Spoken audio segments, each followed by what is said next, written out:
expressed by tonight's guest do not represent or position of Spaced Out Radio, syndicated carriers, or anyone associated with SOR Media. Listener discretion is advised.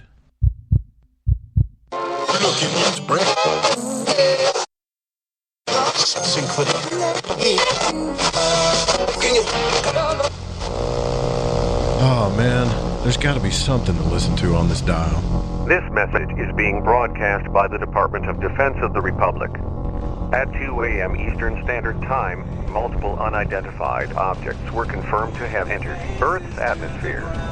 It is speculated that these objects are of extraterrestrial origin. The broadcast will quiet at this time for your safety. Welcome to Spaced Out Saturdays, as we light the void with Joe Root on Spaced Out Radio.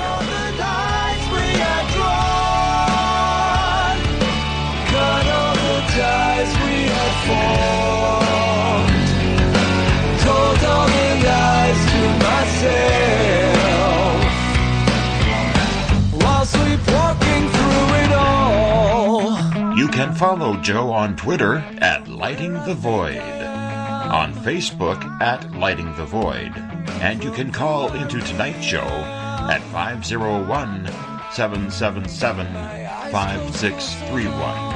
You can also follow Joe at spacedoutradio.com.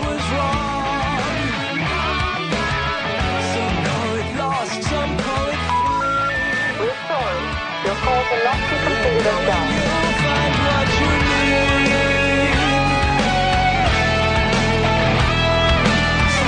Sleepwalking with me.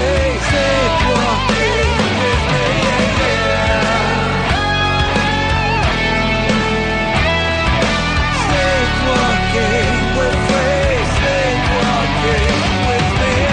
Remain seated, please. Permanecer sentados, por favor.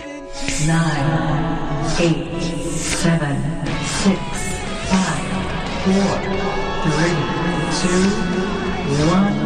Why don't you talk into the microphone? I got a backup mic right here. Check 1, 2. Testing, testing. Yeah, they both working, and guess what? They don't like no feedback. What's up? Now, let's fire the show up and light the void on Spaced Out Saturdays with your host, Joe Root.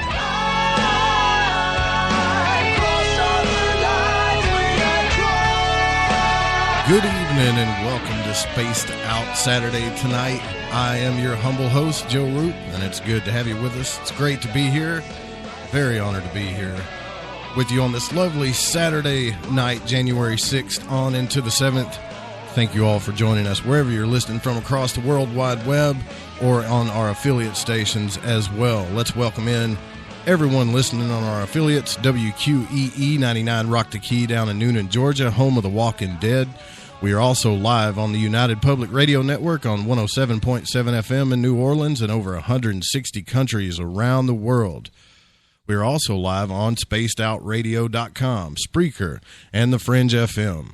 Now, we rock out every night with us to Mr. Ron Bumblefoot Thal, formerly of Guns N' Roses, currently of Art of Anarchy. Bumblefoot is the official sound of Spaced Out Radio. Also, you can check us out on Twitter at Spaced Out Radio. Give our Facebook page a like, Spaced Out Radio Show, and you can follow me on Twitter at Lighting the Void as well. You can subscribe to our new YouTube channel at Spaced Out Radio. Listen to us on iHeartRadio in the USA. Tune us in on TuneIn, download our shows from iTunes, and of course the website is spacedoutradio.com. And if you go to patreon.com for as low as $1 a month, you can become a patron of Spaced Out Radio. Now, if you want to take part in the show, sign into one of our chat rooms on Spreaker, on the UPRN chat room, or on Facebook at the SOR Space Travelers Club. Or if you're on Twitter, just go to the hashtag Spaced Out Radio, and I'll get to your questions in there as well. The call-in number for tonight, when the phone lines open up, is 501-777-5631. And if you head over to our website for just $5 a month, you can become an SOR Space Traveler. And as of right now, you can go to the Spaced Out Radio store and pick up a T-shirt, poster, or SOR sticker. We also have the Encounter online that deals with everything paranormal. You can check out the latest blog post there as well. And if you've had an experience you can't explain, fill out an SOR Sightlines report. Tim Doyle from UFO Seekers and Leslie Mitchell Clark's Contact TV also has some great video viewing there as well. Also, if you head over to gofundme.com/we own the night, you can help us ramp up our studios. Since we're now on even more terrestrial radio stations, we could really use your help there as well. Now, tonight, we're going to investigate and discuss an intelligence or perhaps alien presence among us, whether it be in our past or our present. And that's why I've asked Jordan Maxwell to come on Spaced Out Saturday. Now, if you hadn't heard of Jordan Maxwell by some small chance, let me tell you a bit about him. Just in case you haven't heard about Jordan. I'm sure some of you have. Now, Jordan Maxwell continues as a preeminent researcher and independent scholar in the field of occult, religious, and philosophy studies. His interest in these subjects began as far back as 1959. He served for 3.5 years as the religion editor of True Seeker magazine, America's oldest Freethought Journal since 1873. His work exploring the hidden foundations of Western religions and secret societies creates enthusiastic responses from audiences around the world. He has conducted dozens of intensive seminars, hosted his own radio talk show, guested on more than 600 shows, and written, produced, and appeared in numerous television shows and documentaries, including 3 two-hour specials for the CBS TV network, as well as the internationally acclaimed 5-part Ancient Mystery series, all devoted to understanding ancient religions and their pervasive influence on the world affairs today. His work on the subject of secret societies, both ancient and modern, and their symbols, has fascinated audiences around the world for decades. Now, considering the rapidly moving events of today and the very real part hidden religion agendas play in our modern war-torn world today, he feels that these controversial subjects are not only interesting to explore, but too important to ignore. That's the big thing. Now, his extraordinary presentations include documents and photographs seldom seen elsewhere. Now, if you've looked into his work, you know that there's plenty of work out there on the web when it comes to astrotheology, symbolism and world religions, or sexual symbolism and world religion, foundations of modern day religion, secret societies, world mysteries, both ancient and modern, ancient symbols, ancient science and technology, hidden Bible teaching and mysteries, the sun and the history of politics and religion, all kinds of stories your church doesn't want you to know about, and I can go on and on. Jordan, it's really cool to have you on Spaced Out Saturday. Thanks for joining us tonight. Well, thank you for having me on, Joseph. I always appreciate being on with somebody who is really enlightened and concerned about the world we live in, because, far too many people aren't. And yeah, it's of course true that a lot of people are beginning to wake up, so to speak, to the trouble that the earth is in, and to all of the strange things which are happening on the earth today, which is trying to tell us something. Something is happening with and to us, we humans. And so the earth we are on is very, very dangerous. It's a very dangerous world we live in. And the reason why is because I think Albert Einstein was right when he said that the earth is very dangerous, not because bad people do bad things, but because good people do almost nothing. And it's true that good people don't do things, they're not able to do anything, and the people of most countries in the world, and especially the U.S., just do not seem to have the power to change the world, to make it better. And the main reason why Americans do not have the power to change anything is because they don't know anything about the problems that are happening. So you can't change something if you don't know what's going on to start with, because knowledge is power. And unfortunately, America is on the very bottom when it comes to having knowledge of the world we live in. And they're supposed to be leading the rest of the world. And so the rest of the world hasn't got an idea in the world of what's going on either, because nobody's telling anybody anything. And so it's always been a very difficult task trying to awaken a great nation to all the many things they don't know about the world they live in. So that's what I've always tried to do the best I can, is just to cause people to think about things which are important. Because too many people are just wasting their lives watching television and watching the news and are being told nothing, they know nothing, and therefore they can't do anything. So I always appreciate guys like you who are who are doing something to help educate the human family. That's what I've been trying to do. So anyway, that's who we are. That's what I do. Well, I appreciate the compliment, but I mean, I'm just a curious party. But it, I've looked at your work and I've said this to you before, man. You were doing this way before this was cool. I mean, you were doing this before the game started. If anybody looks how far back your work goes. So the reason why I respect your work so much, it's not about what I agree with and what I don't agree with. You couldn't believe how many messages and emails I get about that on a daily basis. Here's what it is to me. It's about somebody that's willing to stand up in the face of a crowd, the world, on the internet, and say their truth, even knowing what's going to come to them, and still do it.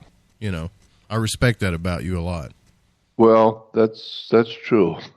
It's cost me a lot, and I don't mind telling you, if you are going to stand up purposely and tell people things that they don't want to hear, well, first of all, you obviously know they're not going to like it because they don't want to hear it.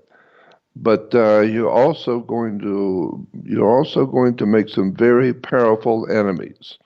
And those enemies will see to it that you are continually harassed and belittled and mocked in public because there's a lot of important people in this world that do not want what they're doing to get out into the public. And so if you happen to be one of the kind of people that wants to do that and wants to educate your fellow man, you're going to have a lot of trouble. And I've already gone through as much trouble as anybody can possibly imagine. And but I don't care anymore. I just do what I do because that's who I am and that's what I do. That's awesome. That's really cool. I was listening to one of your lectures earlier today, and what rang a bell, before we get into this information, your experiences and some of the stuff that you know about intelligence on this planet, it's cool. It's really important for me to get this point across. And you talked about a great metaphor about a 2-story building. Now, how important, if you're going to look at the information or you're going to look at everything on the second floor, if the foundation on the first floor isn't good, it's going to follow through.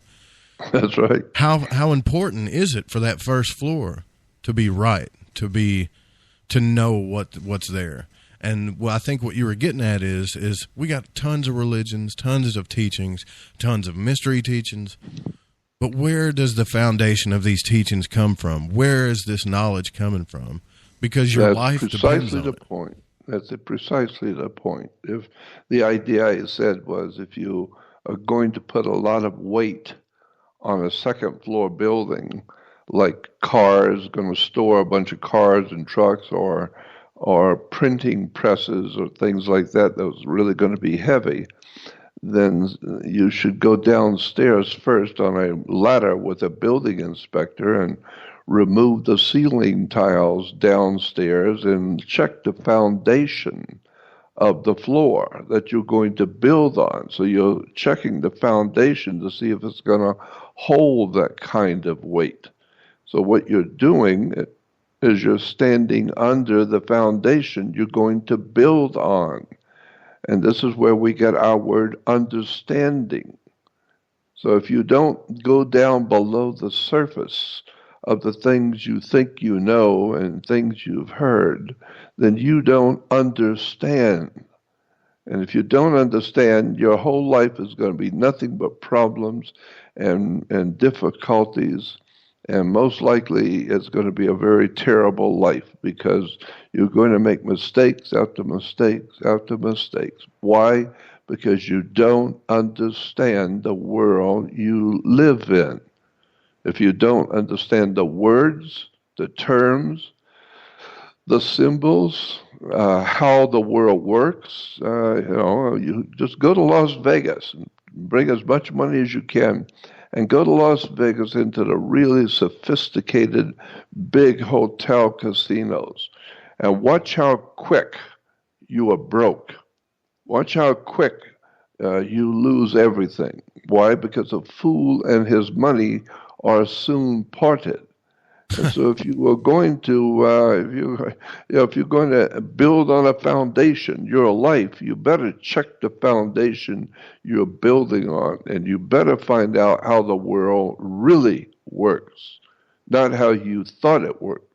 And that's the one thing I have said so confidently in the past, is that the world does not work the way you think it does. Nothing works the way you assume it to be. You need to go back and find out how this world was put together a long time ago, and how it works, and what the words mean, and what the terms mean. It's a whole world of mystery that's been kept from people, from the ordinary people of the world.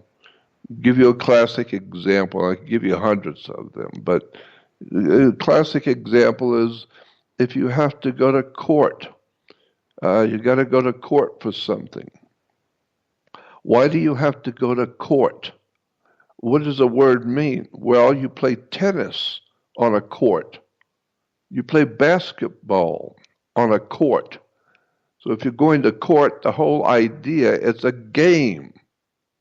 And the idea of the game is very simple. You have to put the ball back in the other guy's court. So when you go into a court, you're going to have two teams. And the one team is called a team of lawyers.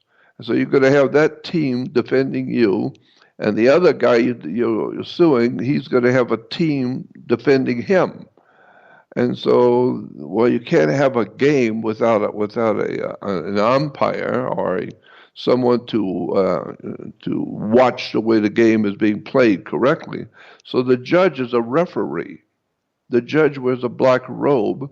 Black robes represent the planet Saturn. Did you know that?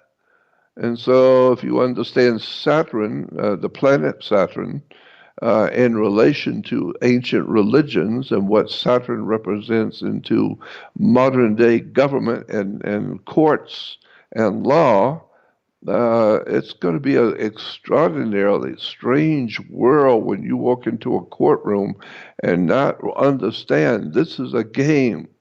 And the whole idea is to put the ball back in the other guy's court. And there are rules and regulations as to how to play the game. That's why the judge is sitting there in the middle between the two of you. Why? Because he doesn't care who wins or loses in the court, because he's going to be paid anyway. And so you need to understand why you're in a court, and how you got there, and why are the laws the way they are, and how come you have to do this and do that, and you have to fill this out and fill that out? Because you don't know how the world actually works. You may think you do, but I will guarantee you don't. There's a lot of secrets that you don't know, that lawyers do know, and that judges do know, that you don't. I mean, even the comedian George Carlin, that brilliant guy, George Carlin, said the world's run by a big club, and you ain't in the club. Yeah. So you need to understand how this world really works. It's kind of not how you thought it worked. Right. You're right on. It's kind of, when you were talking about Vegas earlier, I remember the first time I put my money in a slot machine. It was one of the days I started to understand how the world works, because I could stand out in front of Walmart all day long and watch my dollar bill go in and out of that slot machine, get angry at it, kick the machine, all for a 50-cent Coke, right? But you go to Vegas, you can fold your dollar bill in half and it just sucks it up. Nothing, no problem. Yep. We got your money. Stick it in here any way you want. We got it. And I was like, where's the technology on the 50-cent Coke machines? Well, there's more money in that game out there. So that was kind of obvious. And did you know that I was listening to an old Coast to Coast AM show And I had to go to court myself the other day, and you want to be a law-abiding citizen, you want to be a good citizen and pay your taxes and your fines and all that stuff, right? But did you know that banks have what's called it's some kind of preferred judgment to where they're allowed so many times to screw up in a year, like break the law? Oh, yes. Yeah. They're allowed to break the law, and they go, well, we can put this under your one-time screw-up and let it pay. It doesn't matter how much the amount is, or these banks get that. Yeah, and I understand why.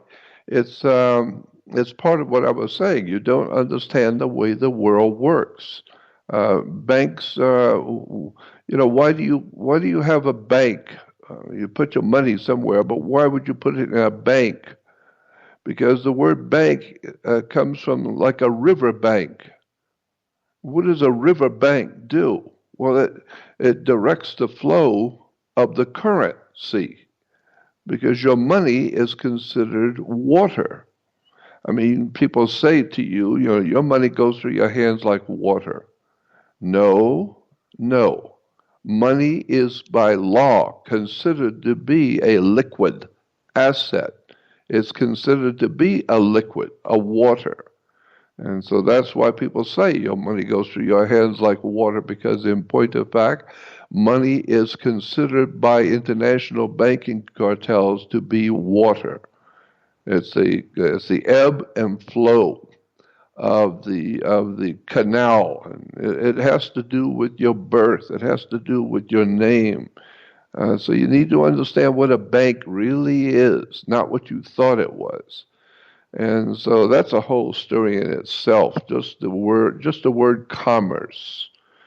Just the concept and the idea of commerce and business is a whole hidden secret world. And there are very wealthy and powerful people who have become extremely powerful and wealthy because they took the time to find out how this world of banking really works, not how you thought it works. And then they become very wealthy because they now finally understand banking and money.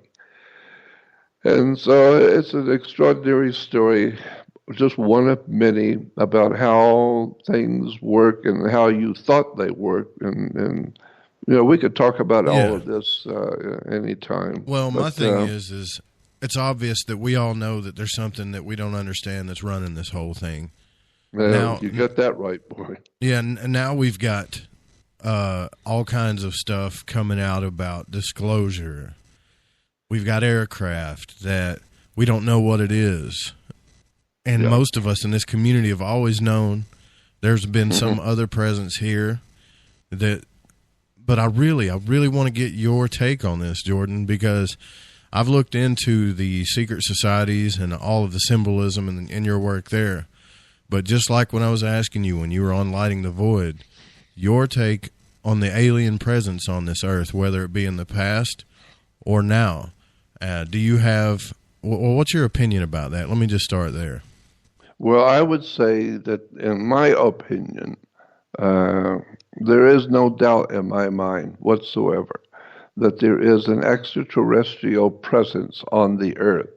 But they are far, far wiser and far more technologically superior to we humans. And boy, that's an incredible subject because there's so much to know about the extraterrestrial presence. But my first answer would be, there's no doubt in my mind they are here. But the more you look into the history of the world that we live in, and really get deeply involved in the history of the earth as it really exists, the more you're going to find out how much you didn't know, and that the extraterrestrial presence has been here for a long, long time. Before your grandmother was ever born, there was an ET presence here. It goes all the way back into obviously incredible times in the past that they have always been here. And they are here now. There's no doubt in my mind that they're here now. What did they look like? Well, I have my own idea, and I base some of my feelings about this subject on what's written in the Bible. And the first couple of chapters of the Bible in Genesis talks about the extraterrestrials who are here. And it's an extraordinary story, but most Christians and Jews have never heard the story. And the reason why is because they're organizational arrangements. They're church and synagogues and mosque, the official religious institutions do not want you to know. They're not interested in having you know too much. You need to just, drink your beer, go to work, pay your taxes, and they provide entertainment for you. There's all kinds of video games and ball games and all kinds of entertainment, movies and TV. Don't bother to put your nose into the business of the people who run this planet. Just go drink your beer and go to work and do what you do, and you come into this world knowing nothing, and you'll leave the world the same way. And the guys who run this planet behind the scenes that you don't know about, they'll decide what's important and what's not for you to know. So I started a long time ago realizing that I have to do my own homework. I got to find out what's going on in this world. And so I've had a lot of trouble because of it, but I've learned a lot because I have wanted to know. And so if you really want to know about the possible alien presence on the earth, I will guarantee you it's here. And I know it's here. And I've seen too much and learned too much and had way too many experiences that tells me that something is going on this earth, and we are not privy to know what it is. And so we can open up a whole discussion about the extraterrestrial presence. I've got all kinds of stories we can talk about. So Dave Scott, the weekly host here, when I told him that I was interviewing you the first time, he said, "Hey, buddy, ask Jordan about his experience with his alien girlfriend." And I said, "What are you talking about, Dave?" I said, "Listen, I've been studying Jordan Maxwell's work for a long time, and it goes back to the symbolism and secret societies and stuff like, because I'm really interested in that. You're telling me that this guy's got an alien story?" And he said, "Just ask him." All right, so that's what I'm doing. I'm asking you about this experience, if you can tell us about it. Of course. I am originally from Florida. And in 1959, I decided to come to California. And I wanted to go to Los Angeles. So I left home in 19 years old and ended up in Los Angeles, 1959, 58 years ago or more. And I ended up in a little town. Now remember, this is 58 years ago. And I ended up in a little town in Los Angeles called North Hollywood. It's just a few miles north of Hollywood, and they call it North Hollywood. Well, so I ended up in North Hollywood, and I got a job and got a little place to live and a room, and and I was by myself. And so on weekends, I would walk downtown because I was only actually 2 blocks from the downtown street. And so a couple of blocks and I'm in downtown. That's how small the place was, back in 59. And so North Hollywood was a nice little town, but very small. And so I would go down in the mornings and sometimes have breakfast downtown. And I walked into a restaurant on the downtown Main Street. Like I said, only about 2 blocks from my house. And the restaurant was crowded on a Saturday morning because it was a nice place, a nice restaurant, but it was about the only one there. So everybody in town was there for breakfast. And so I walked in, but it was so crowded, but I noticed that there was one seat at the counter. So I went over and took the counter seat, and next to me was a girl about 17 years old, 18. And so we got to talking, and then I find out she only lived about 3 blocks from town in the same direction as I. And so we started, after breakfast, we started walking around town and hanging out, and we'd go to movies. And then every Saturday I would meet her, and we just hang around town together. And this was in 1959, North Hollywood. And so when we would go home, when we would walk home, I'm only 2 blocks from town, but she was 3 blocks from town. So I never knew exactly where she lived, but she knew exactly where I lived. And so one night, it was on a Friday night, she came to my place and knocked on my door. And she said, "Jordan, my father wants to talk to you." And I thought to myself, I don't want to talk to anybody's father. I don't need to. And so I said to her, "Why do I need to talk to your father?" And she said, "Because he's a very important and very interesting man, and he has something he wants to talk with you about." And so I thought, well, that sounds interesting. I said, "Okay, I'll go." And this is the first time I'd ever been to her house. And so I walked about a block and a half, to her home. And when we were approaching the house, the father happened to be coming out of the house.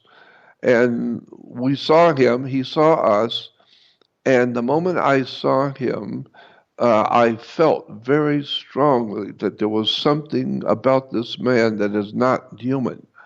I just felt it. I don't know why. I was just a 19-year-old kid, but my spirit told me there's something about him that's not like me. It's not human, and I could feel the strangeness about him, and he motioned for us to come further, come on in.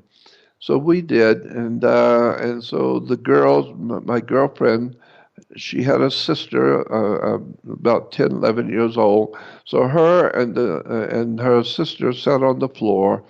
The mother was in the kitchen. I could hear somebody in the kitchen. But I never met the mother that first night. And so I'm sitting on the sofa. He's sitting on one end of the sofa, and I'm sitting on the other. 2 girls are sitting on the floor.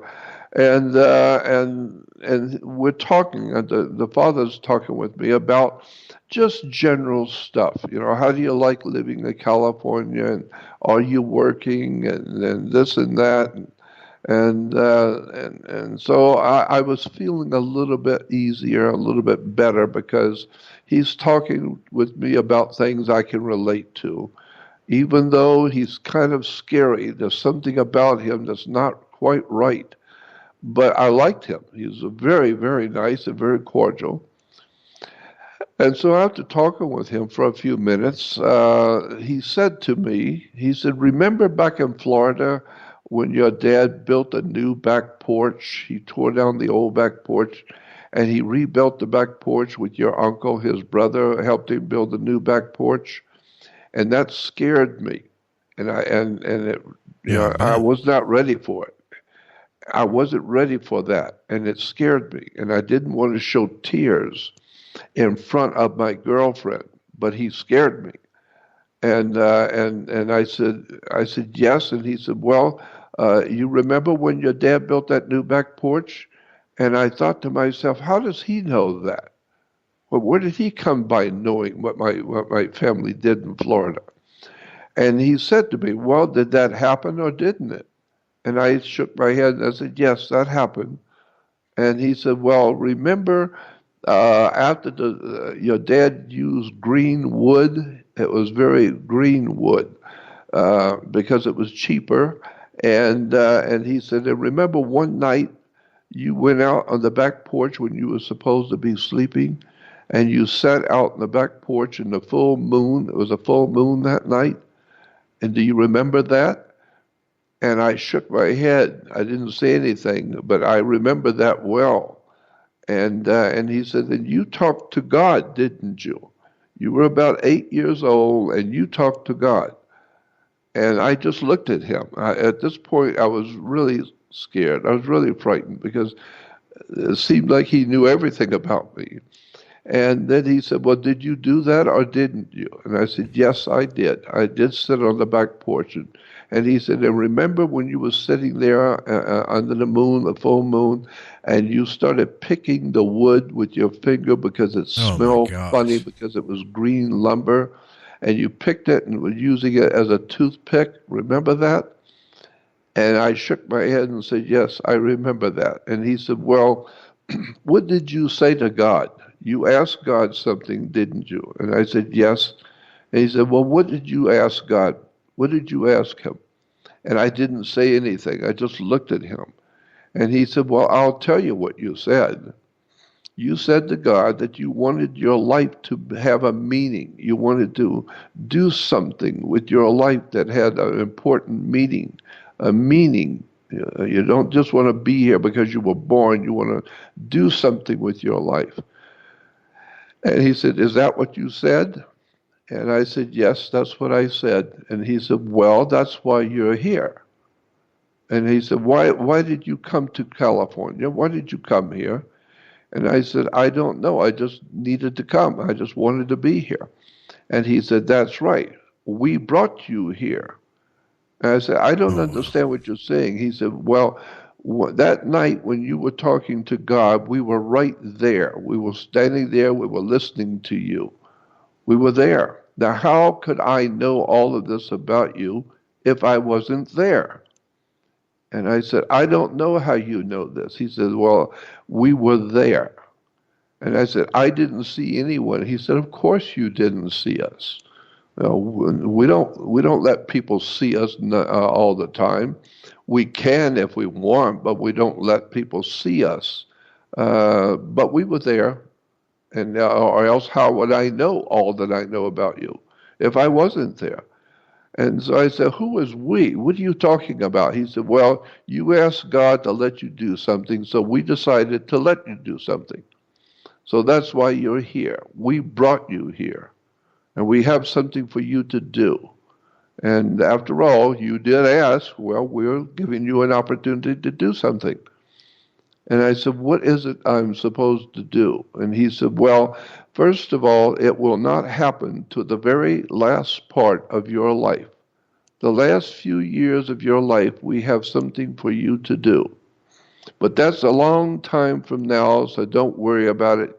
You're just a teenager, but in the very last part of your life, you will know what you are to do and why we brought you here. And he says, so just go on out and live your life. Don't worry about it. We will see to whoever you're supposed to meet and whatever you're supposed to learn, and we will give you the knowledge and insight to learn so that when we're ready, at the end of your life, when we're ready, we'll let you know and that you have something to do, and we'll see to it that you actually do it.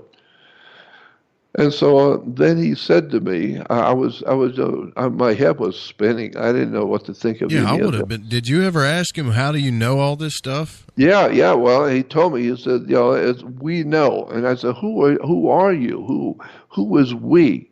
And he said, well, first of all, you like the subject of UFOs and aliens and space stuff and that kind of interesting subjects, don't you?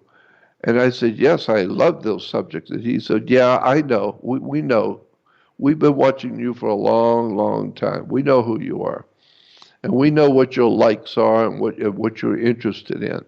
And then he said to me, he said, would you like to see some UFOs up close tonight just for you? Yes, please. Wow.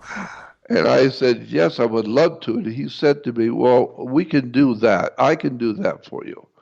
That much I can do. So come with me and I'll show you. And so I said, what do you mean? He said, well, come with me. You said you wanted to see the UFOs. Well, come with me and I'll show them to you. And the two girls, I looked down at my girlfriend and her sister, and my girlfriend was smiling at me because she knew the impact it was having on me, and she was having fun with it. She knows exactly what's going on, but she was now watching my reaction to her father.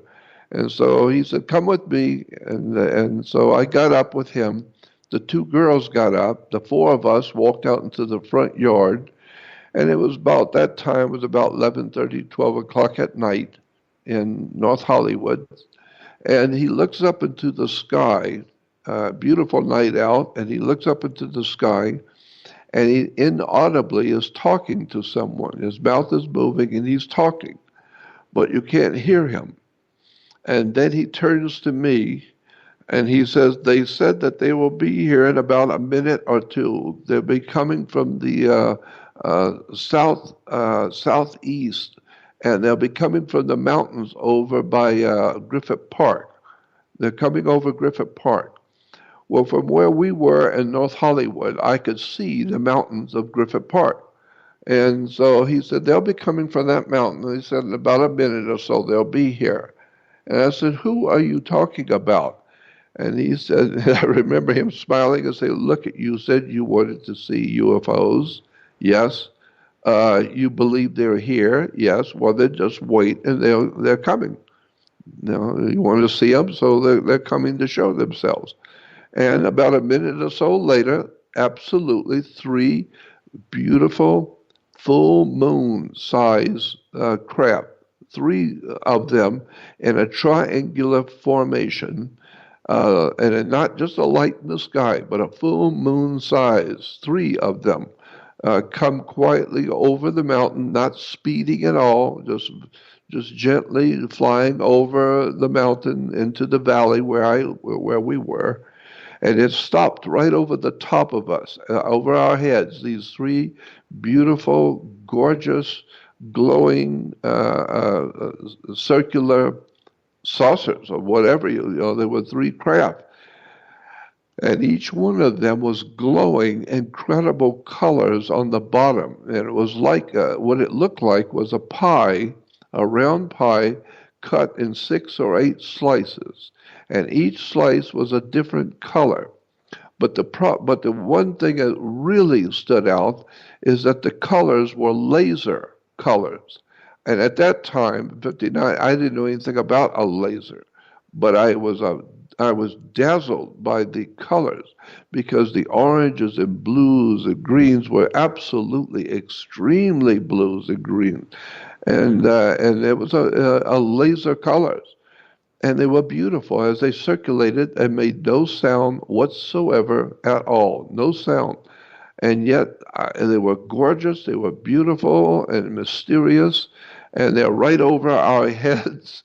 And I didn't know what to make of it. I was just amazed at the beauty of these strange things. And so then he looked up and was talking with them again. And then he turned to me, he said, they said that they will be going now, but they will be watching everything. They'll be watching you, and so don't worry about your life. They'll watch over you, and they're going now, but they'll see you later.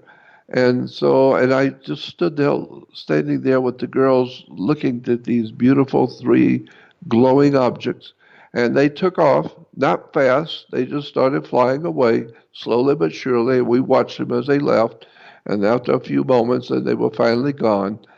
And I said, what was that? And he said, that was us. We've been here for a long time, son. You just didn't know it. And you asked God to let you do something, so we're going to let you do something. And he said, and so I said to him, well, what am I going to do? And he said, you will know when you're in the last part of your life, then you will know who you are and why we brought you here and what you're going to do. Because you asked one, so we agreed to let you. And so then after that, he gave me a book. He said, I want to start you on your journey tonight. My journey, where am I going? He said, oh, you'll find out. But I want to start you on your journey tonight. So I'm going to give you a book. I want you to read the book, and it will begin your life's journey to where you're going to ultimately go. And he gave me the book, and it was called The Complete Works of Charles Fort, F-O-R-T. The Complete Works of Charles Fort. You can still buy it today in any good bookstores. They can order it for you. It's an incredible book. And so he gave that to me, and it really did change my life overnight, that book. And so then I began going over to the house to see the father, and ultimately I met the mother and the girls, and so on weekends, sometimes we'd go out on the weekends for breakfast, and we would go up to about 50 miles north of Los Angeles to the high desert where all of the defense contractors were already set up in what was it called? Can't remember the name right now. Oh, Palmdale. And we'd go up to Palmdale, which is about 50, 60 miles north of Los Angeles, where all the big contractors are, military. And we would go out in the desert, and he would tell me all about the UFOs and aliens that were here and who they are and where they've come from. And we'd go for walks in the desert, and I mean way out in the desert. We'd go out way out in the desert, and he would show me piles and mines and mounds that you could go inside. Where did they come from? Where did he say they came from? Yeah, he told me. He said there's a lot of different alien presence here. Some of them are your friends, and some of them aren't. And he said, I'm going to take you to one. Let me take you to one place. And so we stopped. After about a half-hour driving, he pulls up to this big mound, and we go around the side of the mound, and the girls got out with the mother, but the girls stayed close to the car with the mother, and he and I walked around this mound, and there was a digging open. There was a big opening to the cave kind of thing, and we went down inside. You could go down inside. It looks like a mine was there before. Oh. And we went down until we got a certain way down there. We walked quite a distance into the cave, and then he stopped because we were just getting to the end of the light from the opening. We were just about going into the total darkness, and he stopped and he said, "All right, this is as far as we can go." And I said, "Why?" And he said, "Well, because they know that we're here. We're on somebody else's property, and they know we're here. They're watching us." And I said, "Who?" And he said, "Don't worry about it. I'm just telling you, somebody knows we're here, but it's all right. If you're with me, you're okay. But even I am not safe if I go any further. So we won't go any further, but just know that there is life, there are alien life forms here, and they are underground.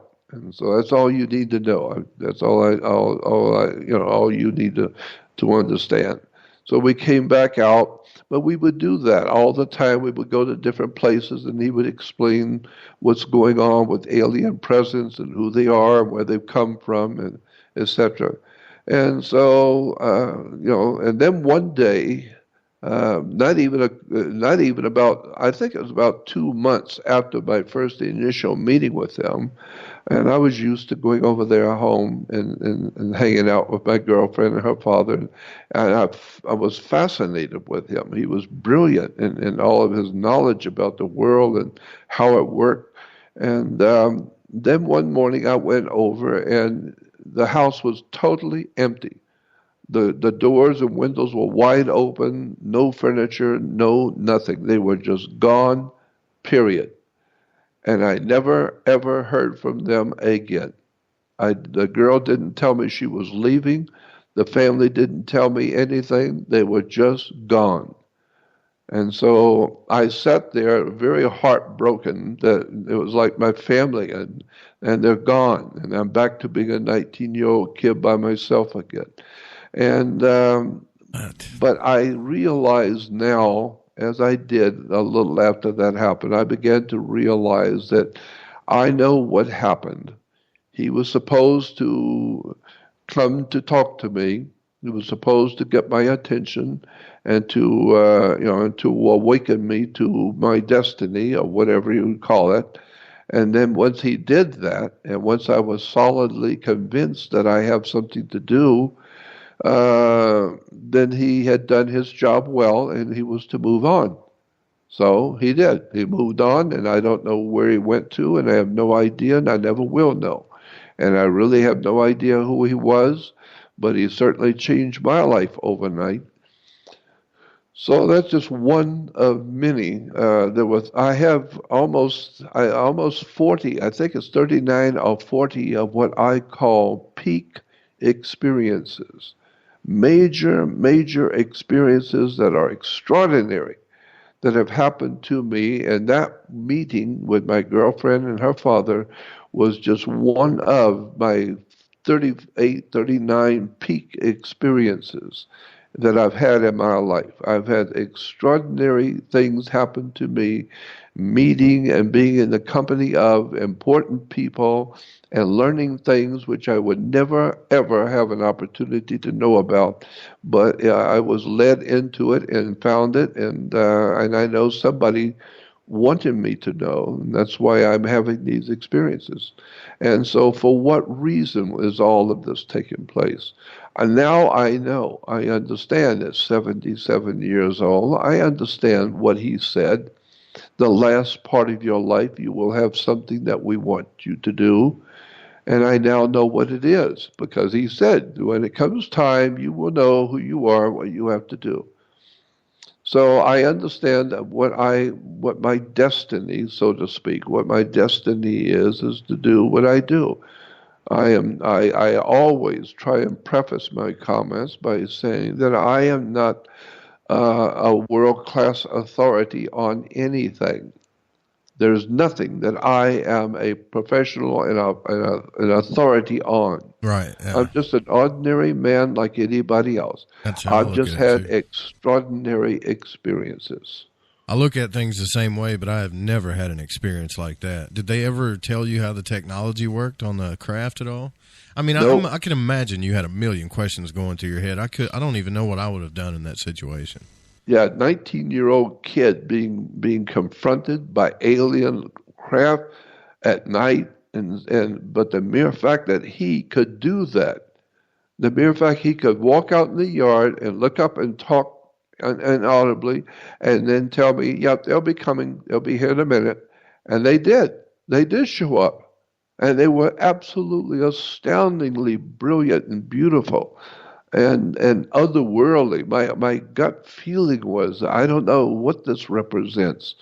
It is not of this world. I've never seen anything like this in my whole life, because I was originally from Pensacola. And Pensacola, Florida is, I think, the second largest naval air station in the world. And it's right next door to a Marine base, which is right next door to an Army base. So I had military all around me all my life. I saw all of them. My family were in the military. I got to go on aircraft carriers and see the jets. And the Blue Angels are home office and home based in Pensacola. So I saw all kinds of strange craft. Growing up, I was very interested as a kid in all the great stuff going on that nobody knew about, but I had never in my life seen anything like they had that night in North Hollywood in 1959 with those three glowing objects. And Wow. That started a whole life. That just began for me a whole life of strange, and I do mean off-the-wall experiences, seeing and meeting people and finding out things that I would never have known. Normally I would never be in the company of or hear or know anything about. So that's incredible, Jordan. I'm getting flooded with questions here, but we got to go into our first break. When we come back, I'll ask Jordan a few questions, and we'll continue this discussion and probably get into a little bit of our history. It's obvious that we will never know all the answers, but let's try to see what we do know about this, maybe break this down a little bit. You guys, we're going to take our first break. Don't go anywhere. I'm Joe Roop. This is Spaced Out Saturday. 365 days a year, we're in the field, investigating UFO sightings, talking to alien abductees, and visiting secret military locations like Area 51. We're UFO Seekers, official partner of Spaced Out Radio.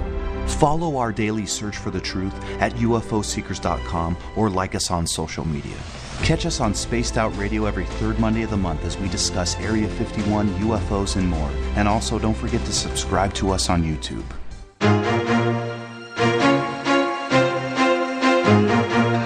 From From coast to coast to coast, Blacklight Uncharted is taking on the paranormal across Canada. From ghostly hauntings to the UFOs flying above in conjunction with MUFON Canada, we're closely investigating what's going on in the northern skies and checking out the apparitions that walk among us. Check out our videos right here at spacedoutradio.com. We want to know your thoughts, we want to hear your experiences, and we want you to share your stories. The answers are out there, and we intend to find them.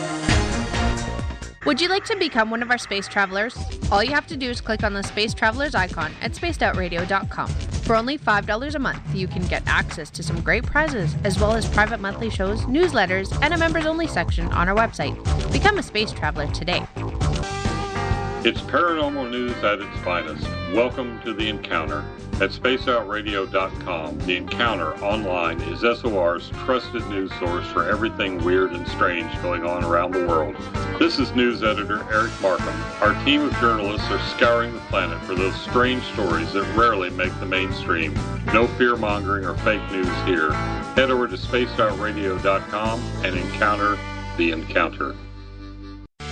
Want to learn more about aliens, cover-ups, conspiracies, cryptids, and the paranormal? All you have to do is tune in S4 as we take over the Spaced Out Radio Night, starting at midnight Pacific, 3 a.m. Eastern, each and every Saturday night, right after Spaced Out Saturdays. Hi there, this is Eric Cooper from Forest Moon Paranormal. Join me, Corey Ruiz, and friends as we discuss the hot topics of the night. It's fun, entertaining, and as dark as the night. Find us at spacedoutradio.com.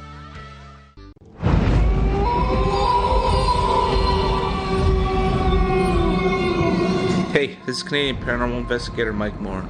The third Wednesday of every month, I'll be teaming up with Dave Scott to bring you Ghosts of the Great White North. Each month, we will bring on guests from across Canada to discuss their ghostly encounters. Canada is a paranormal hotbed with stories you've never heard, so we're going to bring them to you. So get comfy on your Chesterfield, grab a donut, and join us, eh? There's a lot of strange going on in this world, and we can help you find out what's going on with you. Paranormal, cryptids, UFOs in the sky, aliens in your bedroom tickling your toes. We have the investigators you need to find out the answers you deserve. All you have to do is head to spacedoutradio.com. Your information is 100% confidential. The SOR Sightlines Report. It's free, and we're here to help. Are you an experiencer? Have you had run-ins with strange creatures you can't explain? ETs, Dogman, Bigfoot, werewolves? They're enough to scare the daylights out of anyone. Hi there, I'm Butch Witkowski from your Cop. And on the last Monday of every month, you can listen to me and the host, Dave Scott, talk about the weird and the strange being reported on Spaced Out Radio. I'm going to bring my investigations and sources, you bring your experiences, and we'll figure out the rest together. Strange Days on Spaced Out Radio. Come tune us in at spacedoutradio.com. Do you want to know what's really going on in your world? Do you have questions about who you can trust in the mainstream media? Then look no further than the Rebel Planet. Come get the straight answers right here at spacedoutradio.com. Join me, Jamie Sexton, creator of Rebel Planet News, as I fill you in on the stories behind the stories. All you truth seekers, be sure to tune in to Rebel Planet on spacedoutradio.com the third Thursday of every month. Psychic Sundays, spiritual communication, ET contact, Sasquatch in your backyard. We will have it all on Cosmic Passport with me, Elizabeth Anglin. Each Sunday, starting at 9 p.m. Pacific, midnight Eastern, at spacedoutradio.com, I will take you on a journey of enlightenment. The goal is learning from the soul on out. We'd love it if you joined our experience, Cosmic Passport, heard Sundays at spacedoutradio.com. Are you interested in advertising on Spaced Out Radio? Head to our website at spacedoutradio.com and click on our advertising tab. There, you will find an assortment of ways you can get your product out there with us, from radio commercials to banners and social media. Have a product you like our hosts to endorse? We can do that too. Visit spacedoutradio.com for more details. Don't have time to listen to Spaced Out Radio Live? Wherever you are, the car, the office, the shower, or even if you're traveling, we're right here for you. Each Spaced Out Radio show can be found on iTunes, TuneIn, and on our YouTube channel, Spaced Out Radio Show. It's the perfect way for you to catch up on our shows. For more information, just head over to our website, spacedoutradio.com, and tune in to us today. Looking for nighttime adventure? Old school radio that delves into everything out of the norm? Then check us out at Spaced Out Radio. This is Dave Scott. Every Monday through Friday, starting at 9 p.m. Pacific, midnight Eastern, we're going to take you on a wild ride ranging from conspiracies to true crime and every ghost, alien, and Sasquatch story in between. We're always live and we're always interactive with you. So join us at spacedoutradio.com, where together we own the night. The opinions expressed by tonight's guest do not represent the opinions or position of Spaced Out Radio, syndicated carriers, or anyone associated with SOR Media. Listener discretion is advised. This is Spaced Out Saturdays with host Joe Roop. You can follow Joe on Twitter at Lighting the Void. And if you want to call into tonight's show, dial 501-777-5631. Our website is spacedoutradio.com. Now, from the deep south of Arkansas, here is Spaced Out Saturday host Joe Roop. Welcome back to Spaced Out Saturday. I am your host, Joe Roop. We are here with Jordan Maxwell. Don't forget, after the show, we got S4, and tomorrow night, Elizabeth Anglin with Cosmic Passport, and we're going to start the week off again with Dave Scott and Spaced Out Radio weekly broadcast. Don't forget, we're here for you 7 nights a week. And you can go to GoFundMe.com/We Own the Night to help us revamp up our studio equipment here so we can get it kicked off at all these new terrestrial stations we're about to be on. Now, where we left off with Jordan, we were talking about his experience with his alien girlfriend. And I told him during the break that we got flooded with a ton of questions.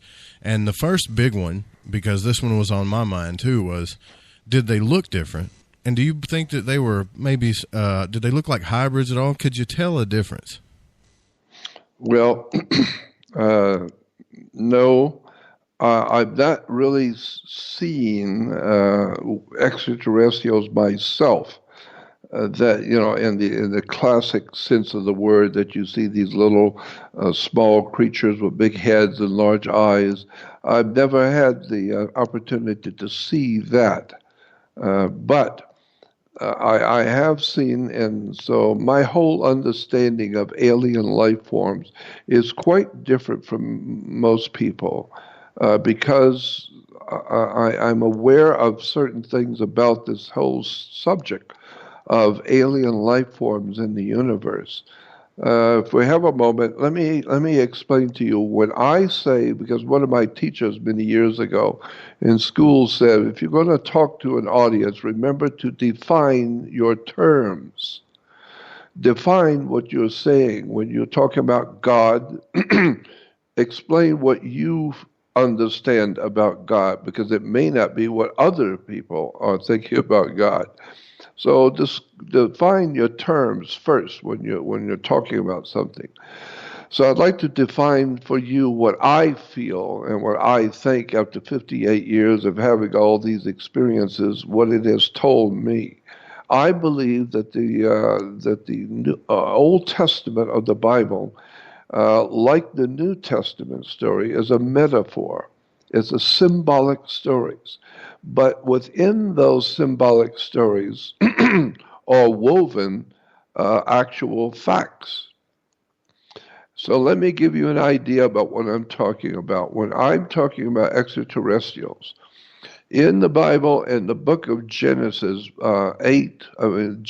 1:1, it starts off in the King James Bible for Christians, not the Jews, not Torah, but for the way Christians would understand the Bible when they go to what we call the Old Testament, which is the Jewish book. It says in Genesis 1:1, in the beginning, God created the heavens and the earth. But unfortunately, that's not exactly what it says in Hebrew. It doesn't say that exactly in the Pentateuch or the Torah and the Hebrew tradition. And why? It's because God in the Hebrew is El, simply E-L. El represents God in the Old Testament. And so you would expect then that it should say, in the beginning, El created the heavens and the earth. But it doesn't say that. It says doesn't Elohim. say El created the heavens and the earth. And so I remember back in 1960 talking with a very, very famous rabbi. He was already very famous in America. Then he later went to Israel and was on the Supreme Court in Israel, etc., etc. But he was a dear friend of mine, and we used to talk all the time. As a kid, I would call him and we'd talk, and he was always very courteous and kind to me, and we had a nice relationship. But he told me, he said, there's nowhere in the Bible, in the Old Testament. He said, I don't care what's in the New Testament. That's Christian. He said, but in the Old Testament, there is nowhere that says God created man. And I said, well, I thought that's what the Bible said. He said, no, the Bible does not say God created man. You need to go back and do your homework and understand what the words mean. And so he said, now Christians will tell you that in Genesis 1:28, when God says, come, let us make man in our image and after our likeness. That's in Genesis, I think, 1:28, where God says, come, let us make man in our image and after our likeness. And Christians will tell you, well, there it is, right there on the first page of Genesis. God said, let us make man. And he said, no, you are not reading the language correctly. You're not reading it correctly. What it is saying correctly is God said, come, let us make man in our image, after our likeness. Yeah, and I believe Elohim is the what it says in the, you can hear them. They kind of sing it when they read it. When the Hebrews read it, they kind of sing it like a prayer when they read it, and they say Elohim, and that's a plural form. That's a plural form, more than one. So it says in the beginning, in Genesis 1:1 in the Hebrew, in the beginning, Elohim created the heavens and the earth. And so the church will tell you, oh, well, no, that means plural. And the reason why is because it's the Father, the Son, and the Holy Ghost. Yeah, that's exactly what they say. Yeah. And I said, and he said, but Jews, they can tell you that as a Christian, but they're not going to tell us that because they know that we know, because we wrote the scripture, we know it doesn't mean Father, Son, and Holy Ghost. That's Christianity stuff, not Jewish. We don't have anything to do with the idea of Father, Son, and Holy Ghost. And so it has nothing to do with the Trinity whatsoever. If you understand the Hebrew language and understand the traditions and the people and the culture, that's ludicrous on the face of it. So what it means is that it's a plural. It's adding an S onto an English word. So if you have the word car, C-A-R, is a car. But if you put an apostrophe S, it becomes now cars, meaning more than one. Sure. Yeah. And so therefore in Hebrew, if it's God, it's E-L. But if it's more than one God, it's Elohim, which is a plural. And so what the Genesis 1:1 is actually saying, if you read it correctly, is that in the beginning, the gods, G-O-D-S, the gods created the heavens and the earth. And then from there, Genesis 1:28, when the gods are saying, come, let us. God said, come, let us. Well, first of all, if there's only one God, why would he say, come, let us? Because that's looking for a consensus of opinion. I mean, if you and all of your friends, 5 or 6 of friends over on a Friday night, and somebody says, let's go to a movie. Well, that's asking for the consideration of everyone else. Maybe you don't want to go. And so to say, come, let us go here, or come, let us go there, you're asking for a consensus of opinion. And so the scripture says, God said, come, let us. Well, who is he talking to? Come, let us.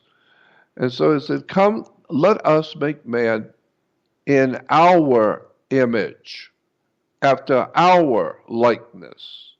not make man. Let us make him look like us. Let us change his whole demeanor and his whole nature.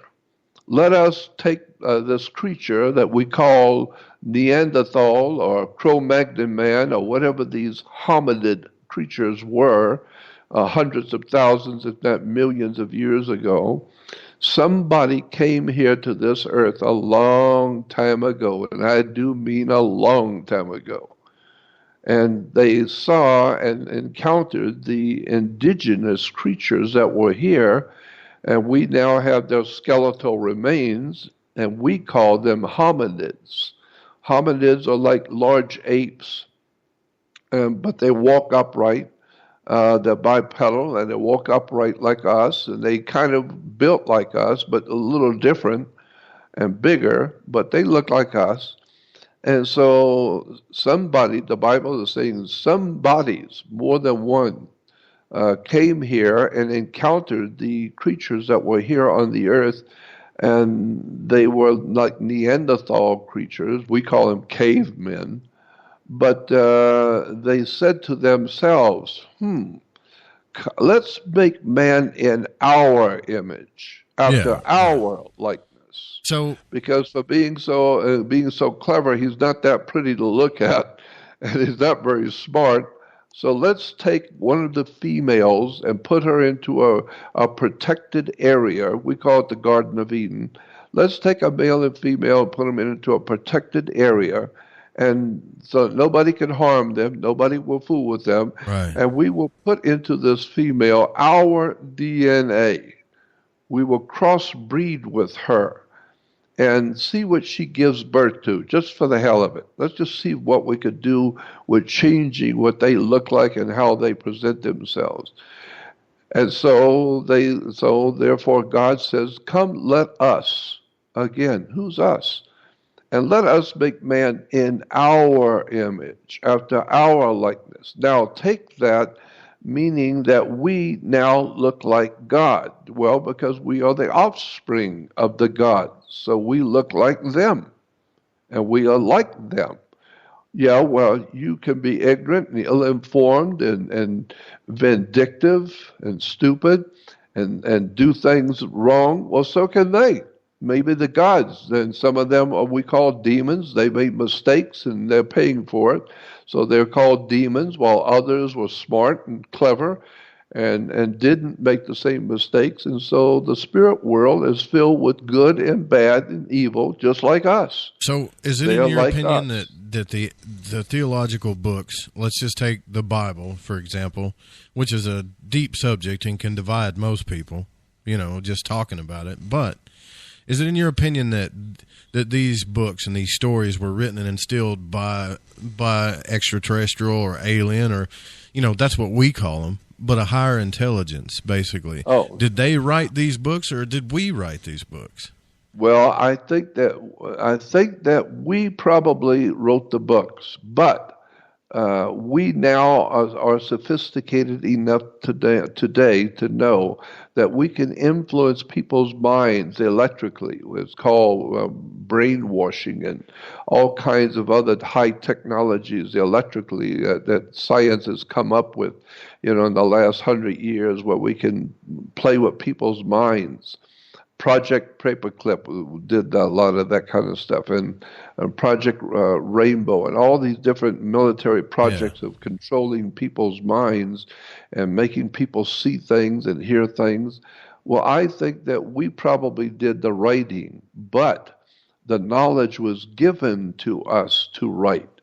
The knowledge was given to the different writers of the philosophies like Plato and Aristotle and Socrates and all of the different philosophers and great minds that have lived on the earth, including Nikola Tesla and Royal Rife, and God knows all the other great and brilliant people who have written extraordinarily bright material about the world we live in.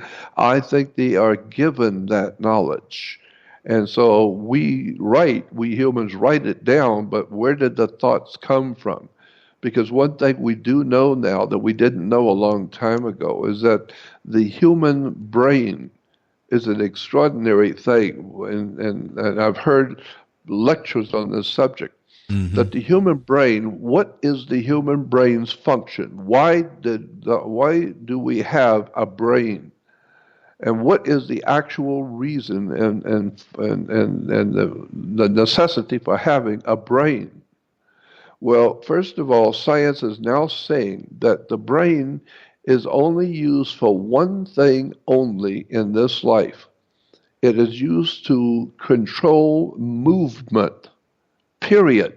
End of sentence. So where does everything else come from? Control from movement. In other words, when you want to move your body, you move your legs, you move you move your body to do things wherever you go. The brain is causing the muscles to move so that you can go from here to there and do this and that. So that's what the brain is used for, is for movement. The point being is that science is saying your thoughts, your imagination, the dreams, the things that you feel and think and sense and you see in your dreams, those are thoughts that have nothing to do with the brain. It's designed to work with your body for movement, to keep all the organisms working within the body, keep everything operating with your heart beating. It's merely to keep the body alive and moving. But when it comes to knowledge, wisdom, insight, extrasensory perception, dreams, premonitions, all of that has nothing to do with the body and with the brain.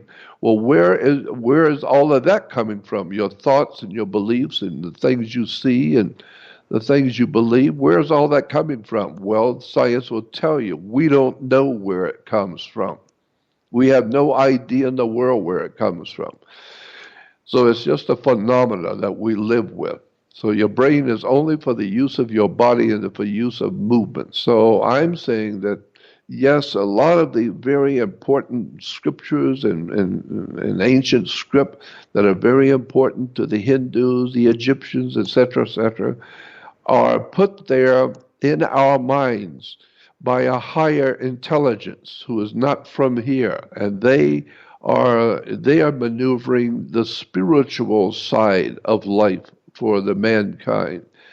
Your heart and your brain does all the regular stuff, but that spiritual side is being manipulated by a higher spiritual power. We call it God, Allah, Yahweh, Jehovah, Jesus. It doesn't matter. What we're saying is that there is a higher spiritual unseen power in the universe, and it is leading you somewhere. It is communicating with you. And if we are made in the image and the likeness of the gods who created us, well, today there are many of us who are ignorant and ill-informed and vindictive and criminal, and yet some of us are incredibly brilliant and but kind and courteous and saint-like. And so there's all kinds of humans, some good, some are very good, some are bad, and some are terrible. Well, we're made in the image and likeness of the gods. And so they're going to be the same way. There's some very good and some are very bad. And so what I'm saying is that the gods said in Genesis 1, come let us make man in our image, after our likeness. Now here is why that's important. Because going out the gate, it's showing you that the gods, more than one, created us. And so that's important, not just one God. So we are told that the Jews were the God's chosen people because they were the original monotheistic religion. They were the original worshipers of one God. Do you and buy into that? The whole world learned about the worship of one God from the Hebrew people. What did you say? Is that what your take is on it? Because when I look at it, I mean, I hate talking about religion to begin with, but when I look at it, the two religions that go back the furthest is, Judaism and Hinduism, if I believe right, when I took a college class on this. And everything gets kind of muddy after that, Well, actually... Before that, I mean. Yeah, I understand. Well, what I was going to say is that, first of all, when we hear that the Hebrew or the Jewish religion was the first monotheistic religion, which means mono meaning one. Right. And monotheistic. Theistic means the worship of God. And mono means one. So monotheistic means the worship of one God. Right. Well, in point of fact, that's not true at all, period. End of sentence. That's not true. What is actually true is the rabbis over the years have pointed out to me over and over that it's not true that the Hebrews were the worshipers of one God. Let me explain something that you've never thought about.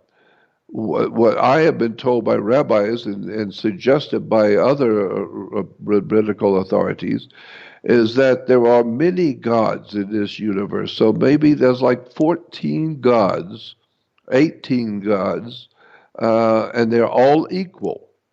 And they all line up in front of you, and you pick one. You pick and point at one God, and you say, I want you to be my God. And if that one, if that God particularly agrees with you, and he said, all right, I will be your God. And therefore we will form a covenant, a contract. And I will be your God, and you will be my people. If that's what you want, I will agree. However, having said that, in the 10 Commandments, God said to the Hebrew people, I am the Lord your God. He didn't say, I'm the Lord of the whole universe. No, I am the Lord your God. Yeah, you hear and a lot I of will Christians not say have that strange too. My gods God. before me. I will not have strange gods before me. The same thing you would say to your young girl that you're engaged with. You're saying to her, there are other guys out there just like me. Some of them are better, some of them are wealthier, and they're just like me. But I am the one you made a contract with. So I don't want to see you with other guys. Get it?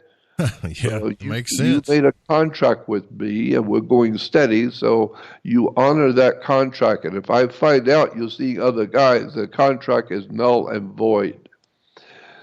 So I'm saying that this is what was being said in the Old Testament. I am the Lord your God, and I will not have any strange gods before me.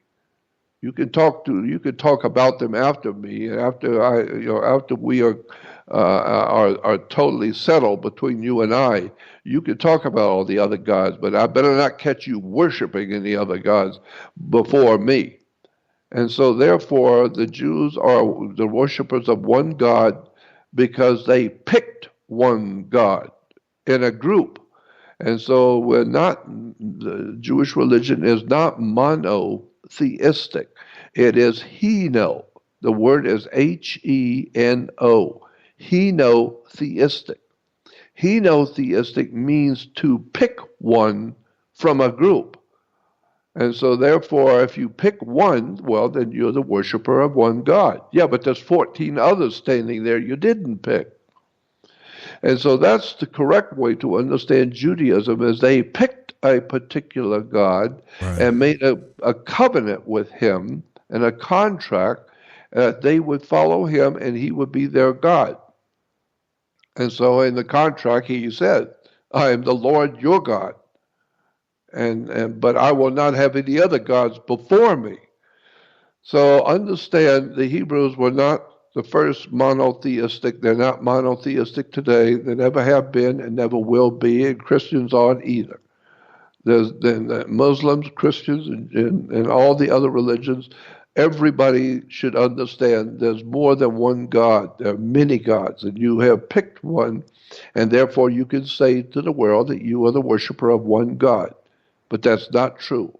There were many gods, but you picked one. So do you think, us as humans, are we ready to be on this understanding level yet of ETs, their technology, their, even a higher consciousness state? Do we still have to go to books and nursery rhymes and all this other stuff? Are we ever going to evolved past this state of consciousness, do you think?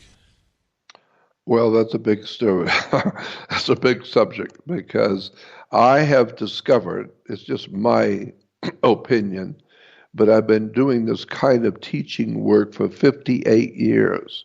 And I am of the opinion that trying to change the people's opinion because they were born and raised into a system, and that's why they believe what they do. If you were born in China, you would have a Chinese understanding of where the world came from and your gods and what the right thing to do is. But if you were born in Africa, then you would have a different understanding about life and God and the creation, as opposed to if you were born Eskimo, then you would have a different opinion and understanding. So your different religions are not superior or inferior to each other. It's just where you happen to have been born.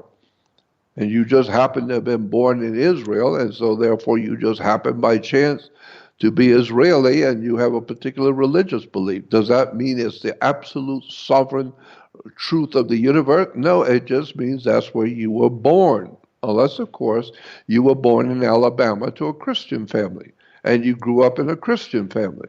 Does that mean that your belief is absolute sovereign belief of the world? No. It's just where you happen to be born, because God is too big for one religion. So what we're all doing, we're trying to explain to each other what we're all experiencing, but nobody knows exactly what it is we're experiencing. Right, yeah, so, that's the thing. And that's what so anyway, goes back to I still have more to say about this. Sure. The most important part I haven't got to yet. So in Genesis 1:28, the God says, "Come, let us."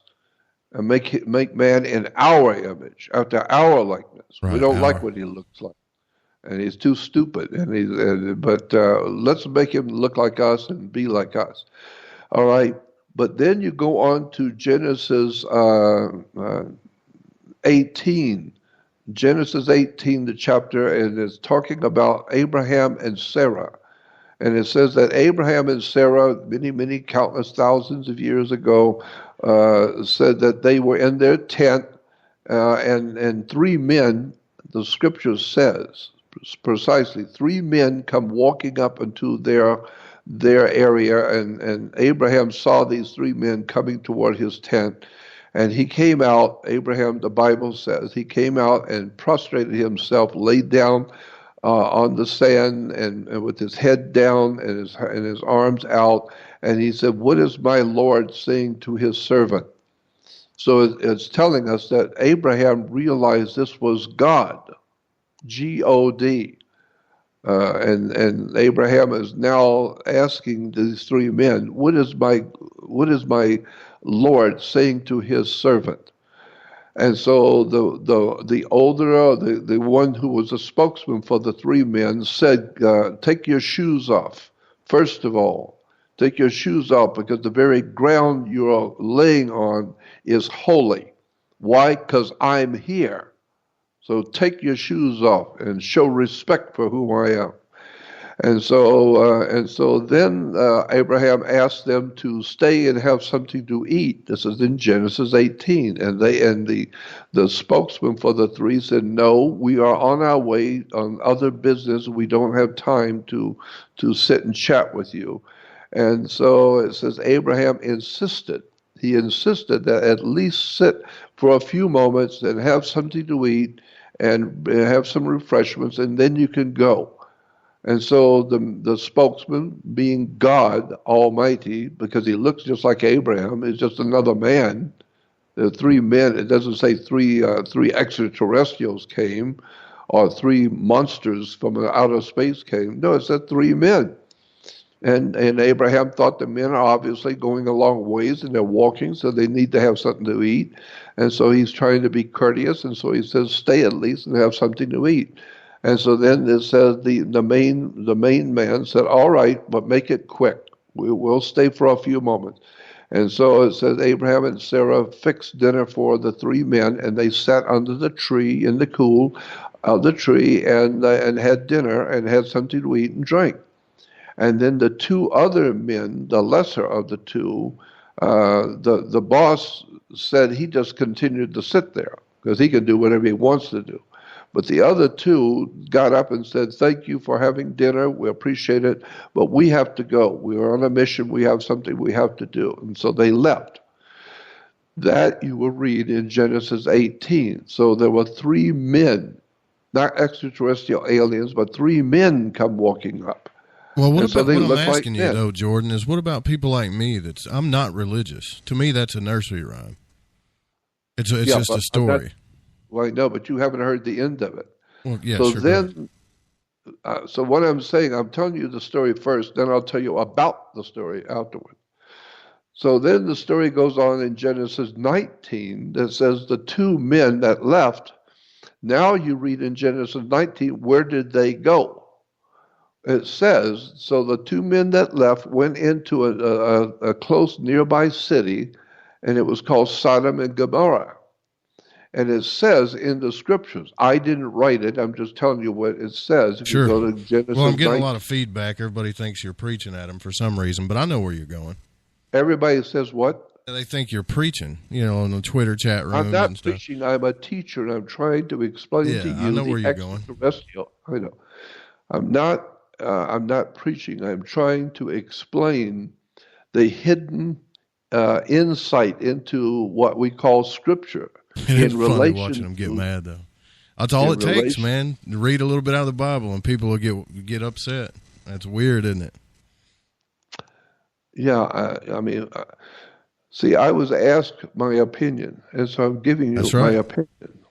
Exactly but right. My opinion is based on knowledge of scriptures, of ancient texts, the ancient religions of the world. It's not just the Bible.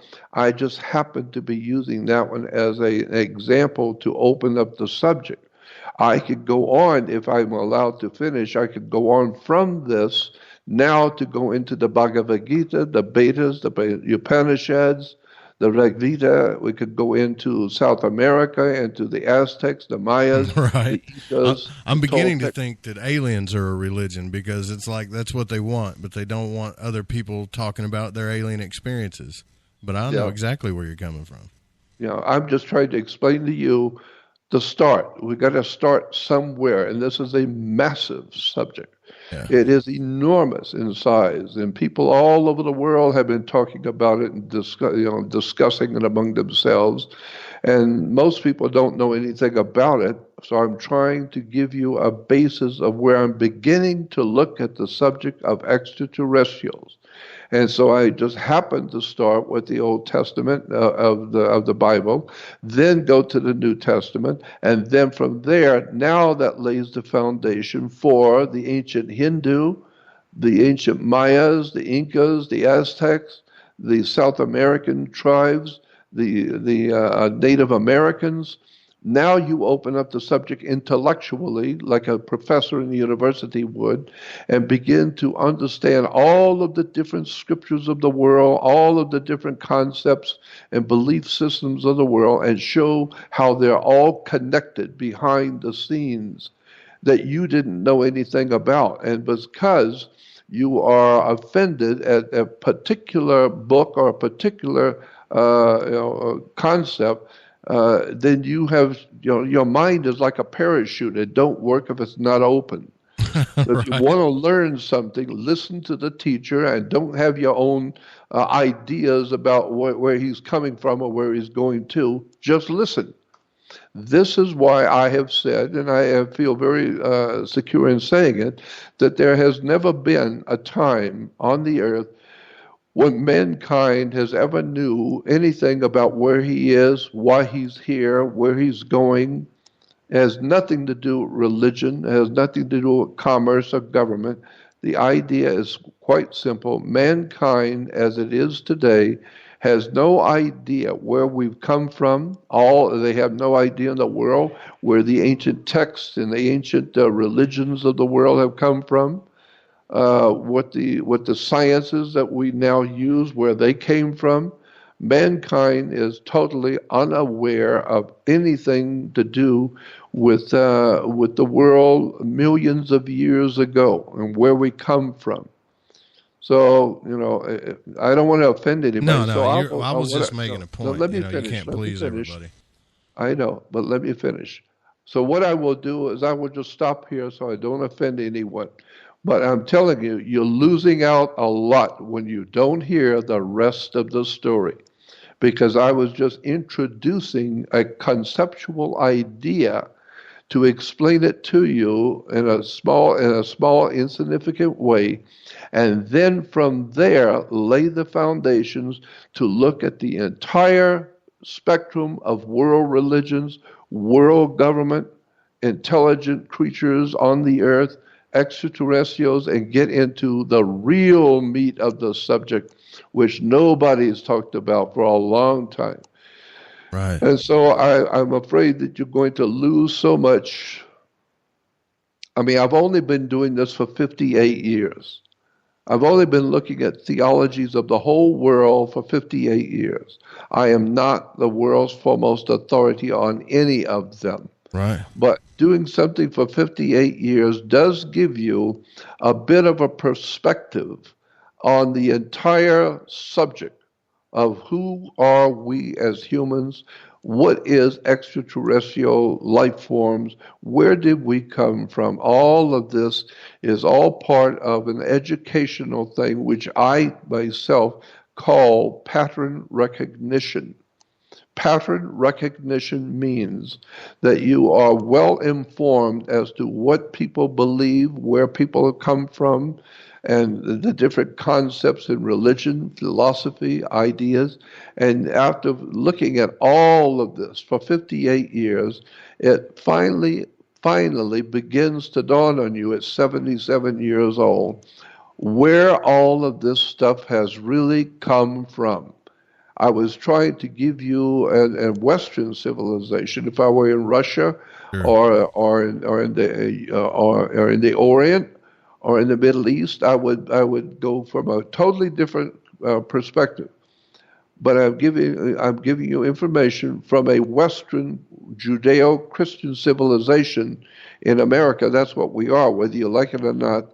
We are a Judeo-Christian civilization from Europe. And so I was trying to introduce the idea of explaining the extraterrestrial presence by starting with something I thought you would be at least knowledgeable about, and then see how there are encoded ideas put into these scriptures that you didn't know about. But if it's going to offend people, then I just won't talk about it. Well, my whole point was not you. Is people, I know.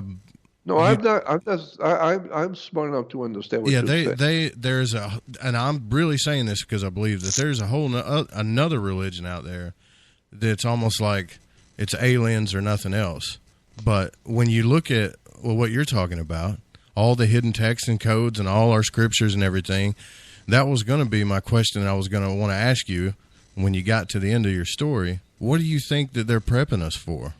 What are they prepping us for with all these texts and everything? See, but in order to explain that to you, I feel, maybe I'm wrong, but I felt I need to lay a foundation for my thinking, and that will take about an hour to lay out a foundation of where I am coming from and the way that I think, the way that I dissect a subject. You have to know, how do I think about these things? And where did I get these ideas from? And so I figured if I would explain to you the foundation for my first thinking, because I'm talking to Western civilization, sure. Then you would understand from the biblical point of view, which most people have no idea how important these encoded stories are. And therefore, if you think you know everything about everything there is to know, then you have no idea in the world what's really going on and how your government really works and what the church actually is and where the synagogues really come from and the whole entire story of the creation of life on the earth. You have no idea about any of it because you've not studied anything for 58 years. I have, and I'm just trying to give you the foundations for where I have come from, then explain where I'm at now, and then postulate where we're going in the future because of all the world religions. Sure, yeah. It's your floor. But it's I your can floor. see that if people are offended by the teacher, then I won't teach you anything. Just go on and believe whatever it is you believe, because one day you'll find out that whatever it is you believe, it was wrong.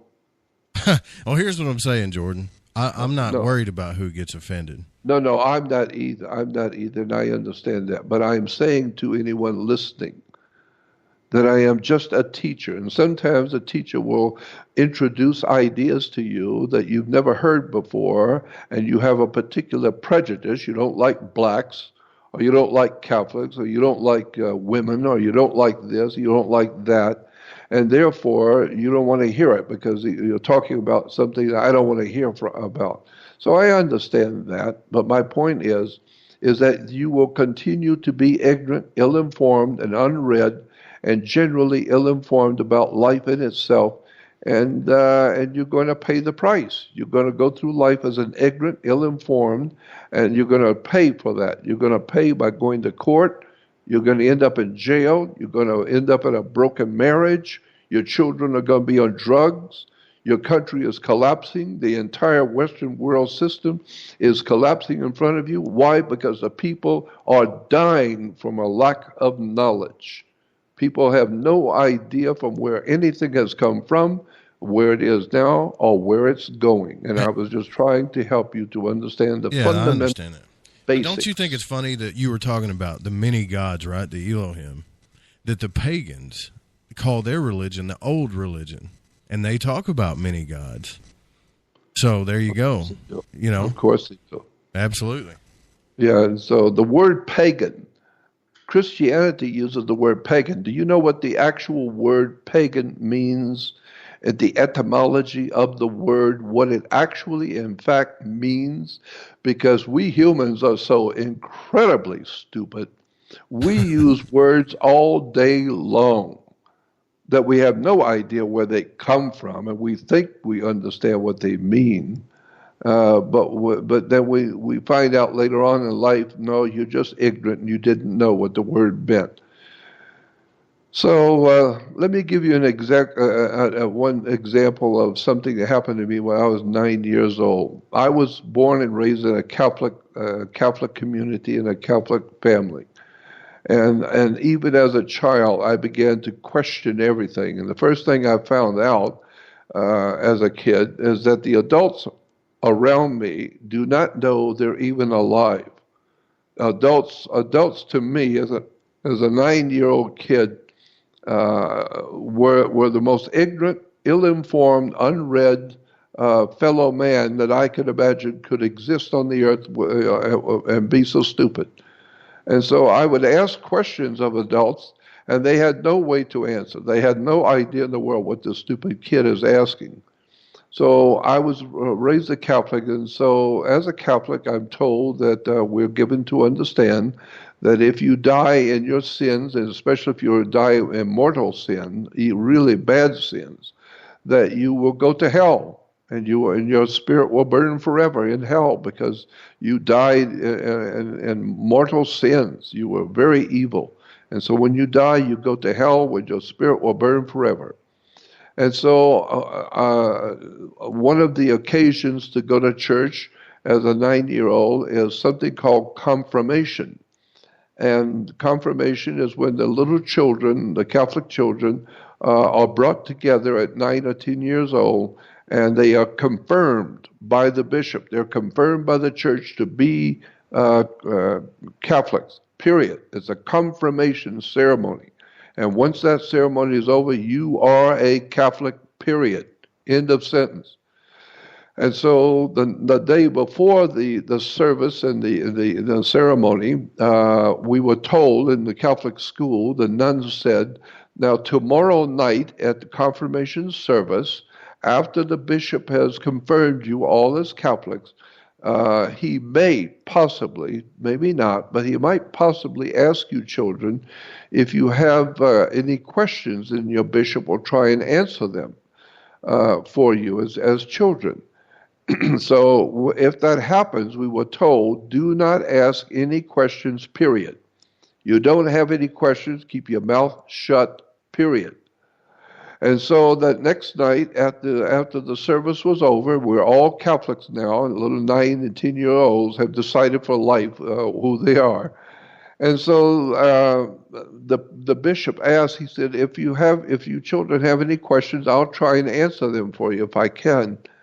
And so the children we all knew, nobody asked nothing. You keep your mouth shut.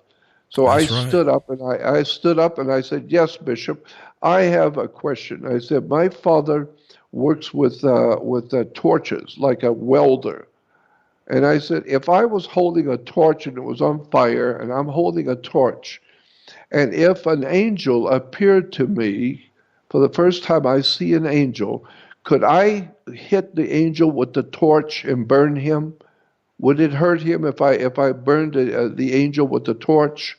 Logical question. And he says, and he looked at me like a deer in the headlight. He said, I don't understand. I said, well, my question is, could I burn an angel if I had a torch? And he said, no. And I said, why not? And he said, well, first of all, you can't even see an angel, much less burn one. And besides, fire, he said something to the effect that fire is a natural phenomena. It needs paper and plastic or wood or something to burn. But you can't burn an angel. And I said, why can't I burn an angel? He said, because angels are spirits, and you can't burn a spirit. And I said, well, then why am I concerned to go to hell where my spirit will burn forever if you can't burn a spirit? That's a logical question. Yeah, for a 9-year-old. And all the well-informed, big shot adults who don't know their butt from a hole in the ground, they looked at me like with eyes like a deer in the headlights. They never thought about that. It just never occurred to them. A 9-year-old was thinking like that. And so I realized at that point, another priest standing close to the group, he told me, sit down and shut up. And so I sat down, but I had decided at that very moment, I'm tired of talking to humans. I'm tired of talking to adults. I'm tired of talking to people who are so ignorant, ill-informed, self-centered, egotistical, and have no idea in the world what's going on. I have a scientific mind. I love reading, studying, questioning everything. And so that's been my whole life, is to sit and read and study and question everything. A lot of people are asking where can they, they want to hear more about some of your material. If you go to his website, which is the JordanMaxwellShow.com, there's a ton of his material there, tons of it. He's got it right there on the website. And don't you have like a one-pay membership, too, that gets you all of it or something like that? All of my research over the years, I've been ripped off, and so many times everything's stolen from me. But I have been uploading, I guess you would call it. I don't know what the new cyber world terms are, but I have been uploading onto hard drives all of my research on words and terms and symbols and ideas and concepts and belief systems and where they come from and who started them and who paid who to do what. And then I've got an enormous amount of research on religions, on governments, on commerce, on banks, how governments work, what the United States really is, not what you thought it was, and where it really came from and not where you thought it came from. And all of this is startling stuff when you find out how much you didn't know. And the reason you didn't know is because you don't need to know it. You're so smart and so clever and so well informed, you don't need to know nothing. And that's why today you don't know nothing. and therefore you're not able to change the system in which you live. You're not able to change the governmental or the religious structures around you because you don't know anything about the whole subject to start with. You just go along to get along, drink your beer, go to the movies, or watch a ball game, and die like you were born.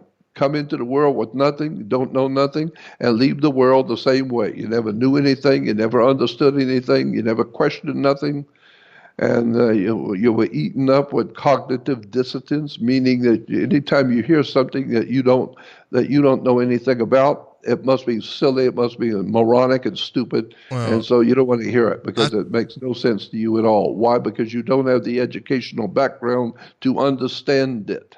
I think there's a lot more people nowadays, and unless I'm just only talking to people that are looking into this now. But do you think that now, like in this time, like 2018 now, that more people are waking up to it, or are we still in that same consciousness level as a society?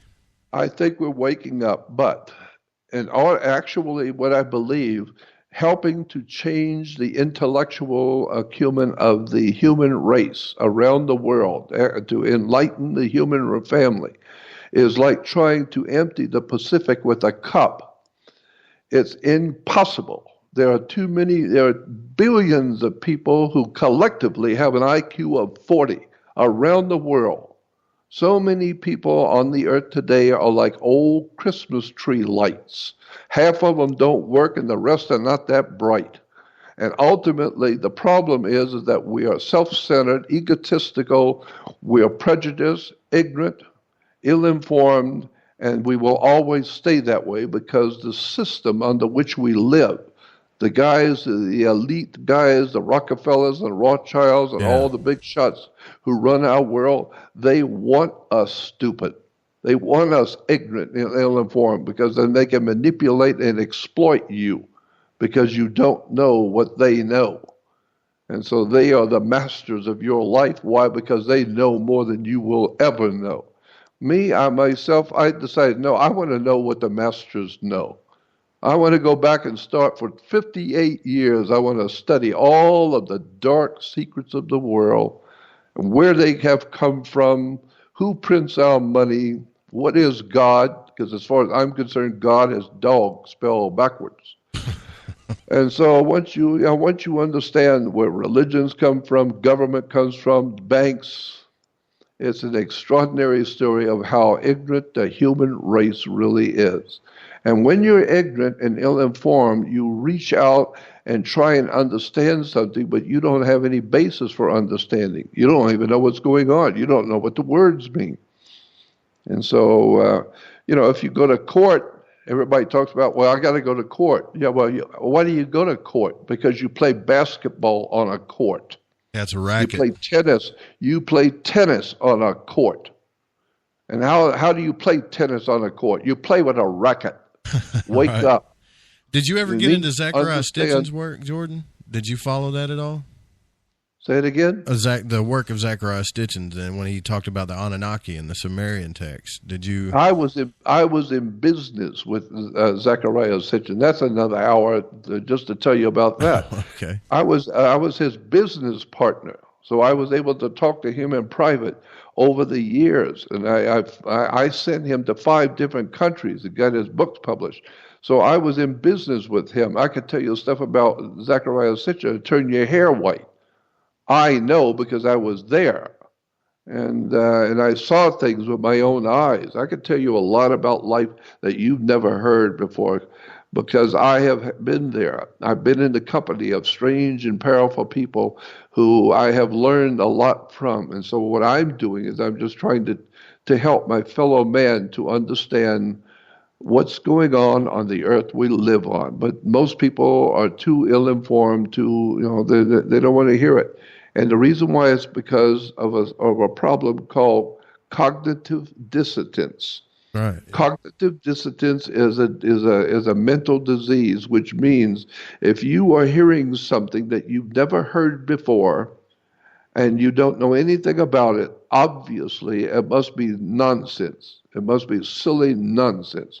Why? Because I am extraordinarily intelligent and wonderfully made, and if I've never heard about it, then that means there's nothing to it. Because if I would, if there's anything to it at all, I would know all about it because of my incredible brilliance. And so therefore, if you're hearing something you've never heard before, it's because you're ignorant, ill-informed, and unread. You've never heard anything. It's not because you're so brilliant that you don't need to hear it. No, it's because you're so ignorant you've never heard it. And somebody is trying to put their life on the line to go out in the public and tell you something that you didn't know. It's very dangerous today to be too smart. People die in America for being too smart and knowing things they're not supposed to know. Me, I'm putting my life on the line to tell you things you've never heard before. Anyway, since we're coming to a close, let me say that if you're interested, I have a website called Jordan Maxwell Show, SHOW. Very important you put the word show on the end, because there are other websites out there with my name, but it's not me. So if you want to talk to me, it's jordanmaxwellshow.com. And when you go on my website, you will see two things immediately. You will see that you can join. There's a website on my website that I'm inviting people to join. It's a private website, and you can join it called Jordan Maxwell Research Society, Jordan Maxwell Research website. That's a totally separate website you have to join.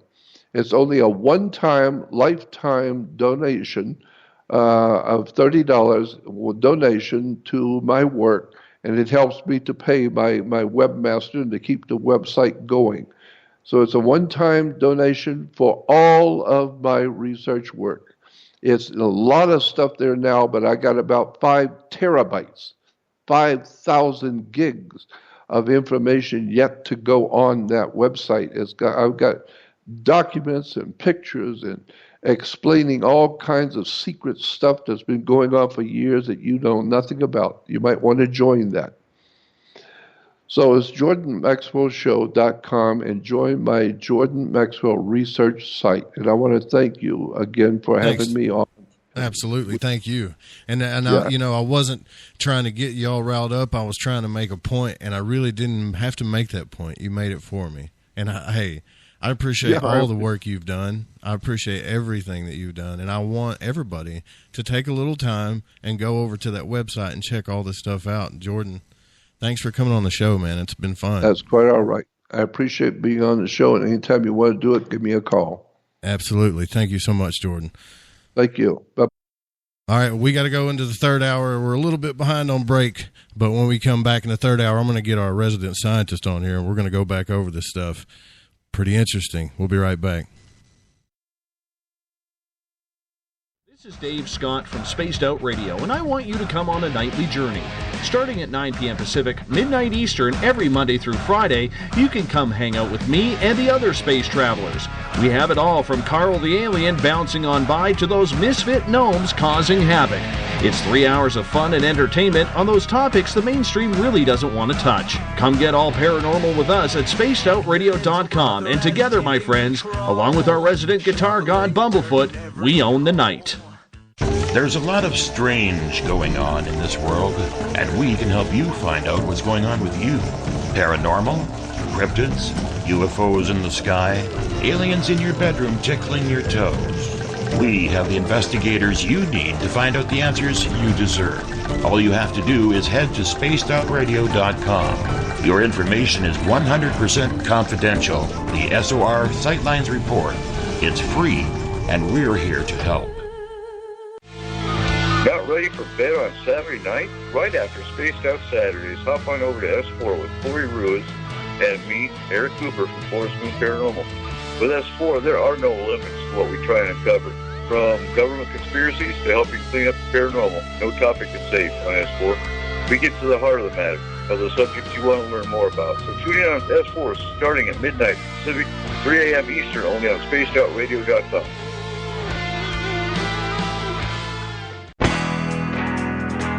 There's stories, then there's the truth. Do any of us really trust the news anymore? This is Jamie Sexton, owner of Rebel Planet News. The third Thursday of every month, I appear on spacedoutradio.com to bring you the truth you deserve, without mainstream media lies or alternative media fear-mongering. We'll get to the heart of the story and deliver the truth you are seeking. So come join us here for the Rebel Planet at spacedoutradio.com. Hi there. I'm Butch Witkowski, lead investigator with the U4 Cop. On the final Monday of every month, you can listen to me and host Dave Scott on Spaced Out Radio's Strange Days. We're going to get to the heart of the matter when it comes to what's happening out there. People are seeing and experiencing things from ET contact to Bigfoot, and I want to hear about it. Your experiences are what we investigators need to help solve these unknown mysteries. So tune in at spacedoutradio.com to the final Monday of every month from Butch Witkowski's Strange Days. This is Eric Markham, news editor for the Spaced Out Radio's The Encounter Online. We have put together a great team of writers and journalists from all over the world to bring you top-quality paranormal stories, from alien encounters to the latest conspiracies. You won't find any of that fake news here. True stories and top-notch reporting as we look to bring these experiences to the mainstream. The Encounter Online, only at spacedoutradio.com. Do you want to know the truth? Do UFOs exist? Are aliens real? Are the governments hiding the biggest secret in history? We're UFO seekers, and we're on a hunt for the truth. Subscribe to our YouTube channel and follow along with us as we journey across the United States, visiting UFO hotspots and alien hotspots, trying to document the UFO phenomenon. Catch us on Spaced Out Radio every third Monday of the month as we discuss Area 51, UFOs, and more. And also, don't forget to subscribe to us on YouTube. Become more intimate and interactive with Spaced Out Radio. Join our Space Travelers Club with your new membership. For $5 a month, we'll provide you with special access to the website, monthly prize draws from books to psychic readings, along with monthly newsletter, private interviews, and more. Sign up today to be part of Spaced Out Radio's experience. Looking for a place to advertise at a very reasonable cost? Look no further than Spaced Out Radio. SpacedOutRadio.com has an advertising tab that you can click to check out our daily, weekly, and monthly packages to play on the radio, or our website including social media. From commercial spots to banners, we have it all. Check out our competitive pricing today. Don't have time to listen to Spaced Out Radio live? Wherever you are, the car, the office, the shower, or even if you're traveling, we're right here for you. Each Spaced Out Radio show can be found on iTunes, TuneIn, and on our YouTube channel, Spaced Out Radio Show. It's the perfect way for you to catch up on our shows. For more information, just head over to our website, spacedoutradio.com, and tune in to us today.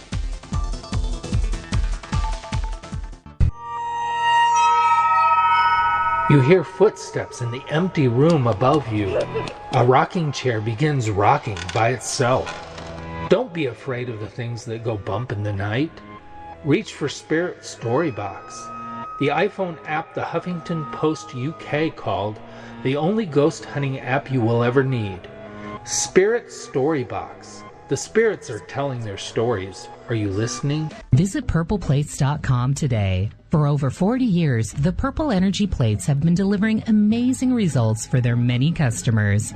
Inspired by the great genius Nikola Tesla, the harmony, healing, and energetic effects of the plates have proven over and over to be beneficial and often miraculous to thousands of customers. Check their site for daily specials and choose from their many energy products. You won't be sorry. Visit them today at purpleplates.com.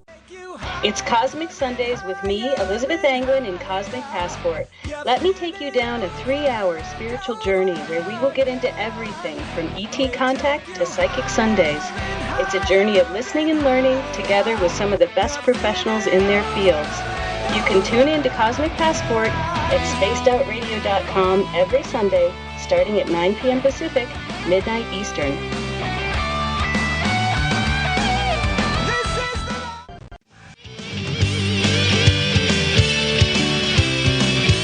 The opinions expressed by tonight's guest do not represent the opinions or position of Spaced Out Radio, syndicated carriers, or anyone associated with SOR Media. Listener discretion is advised. Want more information about our programming? Check out spacedoutradio.com. You can follow our host, Joe Rube, on Twitter at Lighting the Void. Call in to tonight's show at 501-777-5631. Now, entering the radio ring from Arkansas, Spaced Out Saturday host, Joe Rube. Yeah, welcome back to Spaced Out Saturday. I'm your host, Joe Roop, and we are in the final hour here. Don't forget that after the show with S4 is going to be on, and the S4 crew, you guys make sure you go out and check that out as well. Elizabeth Anglin will be on tomorrow night on Cosmic Passport, and Dave will pick it up back up during the week. Don't forget, Spaced Out Radio is here for you 7 nights a week. I want to thank Jordan Maxwell for coming out and talking to us, and I promise you, all of those stories that you guys were slamming me with in the chat room saying you want to hear about, we don't have the time to get to all of them, but he will come back as many times as I ask him to come back, because Jordan's a friend of mine, and he said call him many times. I promise you he's going to come back, and we're going to get into all of that. But I just wanted to introduce it to you because the story that he has is super, super long. It's going to take more than one show to get it all in. And now, don't forget to go to GoFundMe.com/ We Own the Night to help out the studio. If you can't afford anything, just share it. That's great. I mean, any little bit will help. $5, $10, whatever you can help with to help us get ready for the new weekly terrestrial stations that we're going to be on. Now, we've brought in Eric Markham, the Spaced Out Radio residential scientist. What's up, Eric? Thanks for coming on the third hour, brother. Hey, thanks for inviting me on. Always a pleasure, Joe. So, now, me and you have been off the show, talking on the phone, getting into the esoteric and stuff, trying to relate it to the alien agenda and everything. And you've been diving really deep into the esoteric. And are you learning anything, Eric? Are you learning a lot now? Oh my gosh, this has been one of the most paradigm-changing studies I've ever gotten into. You know, I've studied biology, chemistry, physics, quantum physics, and now this esoteric, and it's just, I would say this is some of the most mind-blowing stuff I've ever gotten into. Yeah. Well, I want everybody to know the reason. I wanted to get certain things out of the way first. And BTO made a good point. Somebody that's been studying something for 60 years, there's no reason for a 77-year-old man to get disrespected, even if you don't agree with him. But that might just be my Southern way. I don't know if everybody thinks that way, but I was brought up to respect your elders. I mean, my neighbor, Miss Graves, Eric, she was losing her mind, but I gave her respect, and she had a lot of wisdom, too. I'm not saying Jordan was losing his mind. But my point is that in Twitter, and I don't have to name any names, but I've got people pretty much saying that I am saying what Jordan Maxwell was saying, that Joe Roop thinks he's more intelligent than everybody, that anybody that books Jordan Maxwell from here on out is an ass, et cetera, et cetera, et cetera. Does this kind of reaction to what Jordan Maxwell is saying, what Jordan Maxwell is saying, kind of prove what he was saying? Do you think, Eric? Well, I think anytime you tell people who think they're in the know that, you've been spoon-fed the kiddie version or the Cliff's Notes version, right, it's going to upset some people. Some people like me are going to look at this and say, well, damn, I knew that didn't sound right when I was a kid growing up. Now I see why. And others are going to feel like, I don't know, I can see both sides of it. Yeah, I can too. But I want to make everything perfectly clear that this is Jordan's point of view, but I've actually, I'm not going to lie to you. There's a lot of things I do agree with Jordan about. I've looked into some of his material. I've read some of his material. I've listened to his shows, and that's why I've asked him on. And, after doing 2 shows with him and talking to him off the air a lot, you can't put all the material that this guy has to give in 1 or 2 shows. You got to keep bringing him back. But it's not to say that Jordan Maxwell knows all the truth, because I definitely don't believe that. But he flat out told you he don't know everything. And when he was on Lighting the Void, if you guys listened to that show I had him on, he also said that the more you know, the more you find out you don't know. And it becomes upsetting after a while, kind of like a bittersweet thing. But, oh, yeah, I'm at 55, and there's no way at my age that I'm ever going to get a tenth of what somebody like Jordan Maxwell or Manly P. Hall. I mean, I'll never scratch the surface of what they uncovered. And it's so hard to stay focused because as you're reading this stuff, it'll say something like, well, see the Chaldean version of Genesis. Right. And right then and there, that part of me that's ADD wants to go check that out. But I realize if I just don't, I have to stay focused on what I'm studying now. I'm never going to get anywhere. Well, I think there's just a lot of threads to chase. I think his experience, and he promised me he's going to come back and tell us some even more of his alien experiences, right? That the reason why he started where he started with was because he believes that, that we're being prepped for something with all of this religious material. It doesn't matter what religion it is. And that's what I was trying to get to ask him about that. And all we need to know right now is, and all I want to know is what are they prepping us for? You know what I mean? Doesn't it seem like that? With all of the books these books that people use in their religions, and I respect just about every religion, is, for the most part, teach you a way of life, a way to think, a way to treat people. It also tells you a history, and there's so many parallels in it, but it does seem like either we're being prepped for something, or we're being brainwashed by something, or maybe it's none of the above. But I know that there's an importance to it, or it wouldn't be so relevant and prevalent in everyone's life. Doesn't matter. Pagan, it does not matter. I'm not picking a religion here. No, but I mean, you see these people are awakening. And a lot of people were having this, well, he just thinks he's smarter than... You can go back into the Bible, and the Apostle Paul is quoted as referring to, some of the word is milk for the little ones, but the meat is for the strong men. I mean, even within Christianity, there was this, here's the softcore version for those of you of limited ability to understand, but know that, there's meat for there's another level of information. He was using food as the allegory, but he was saying that, what I'm giving you is what you're capable of understanding. But some of you are going to be able to come past this, and I've got the real knowledge back here. Do you think that we're ready? I'll ask you the same question that I asked Jordan. Do you think we're ready as a society to get past the nursery rhymes and past the allegories?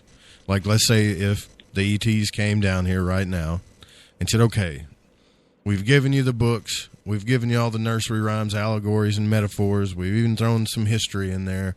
The names might have changed a little bit, but now we think we're ready to tell you the truth, the whole truth, and nothing but the truth. Do you think we as a society could handle whatever that truth was? As a society as a whole, no, because there are people who are so invested in the comfort that they find in their religion that that kind of paradigm shift would hurt.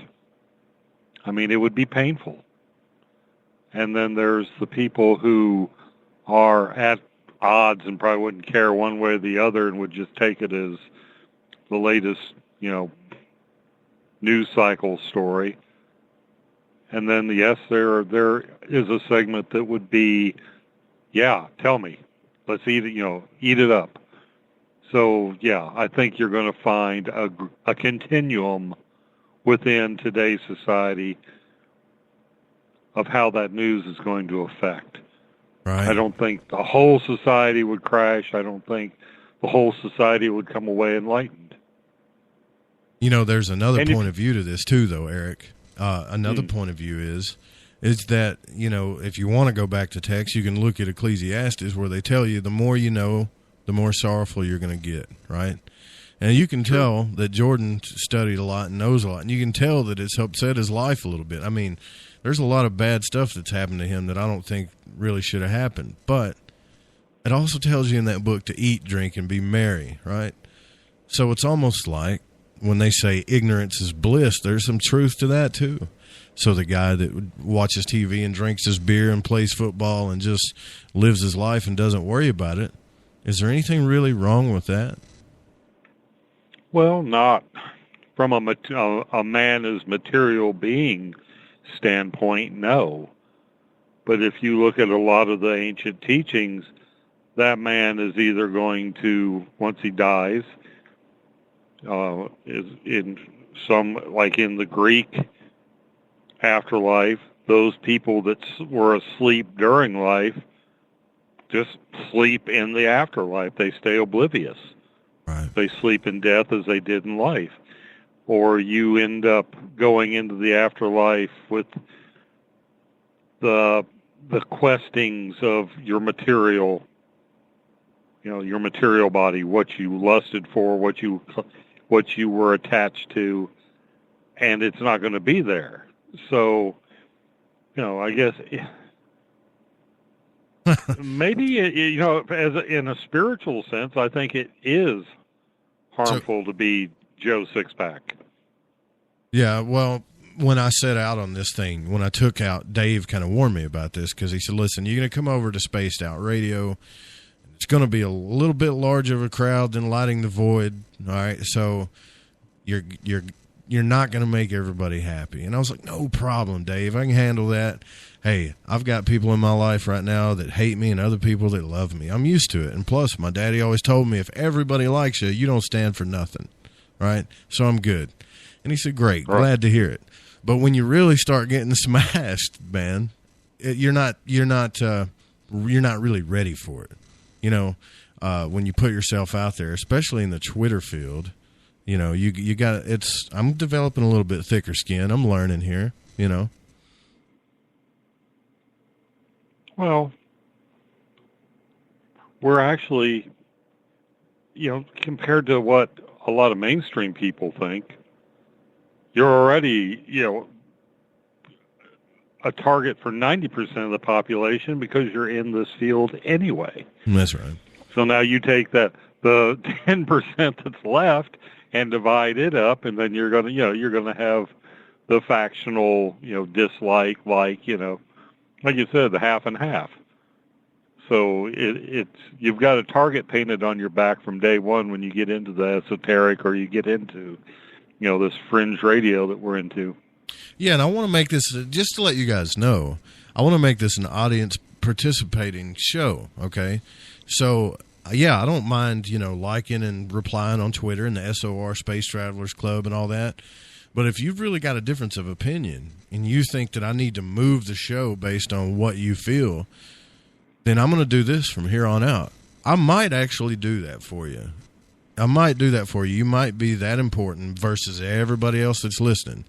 But if you want me to do that from here on out, because I learned a little bit of tough lesson tonight, from here on out, if you want me to change the subject or not talk about what you don't want me to talk about or whatever, then the phone line is open. My phone lines are always open, and they're unscreened. Doesn't mean I won't hang up on you if you're mean or say something crazy.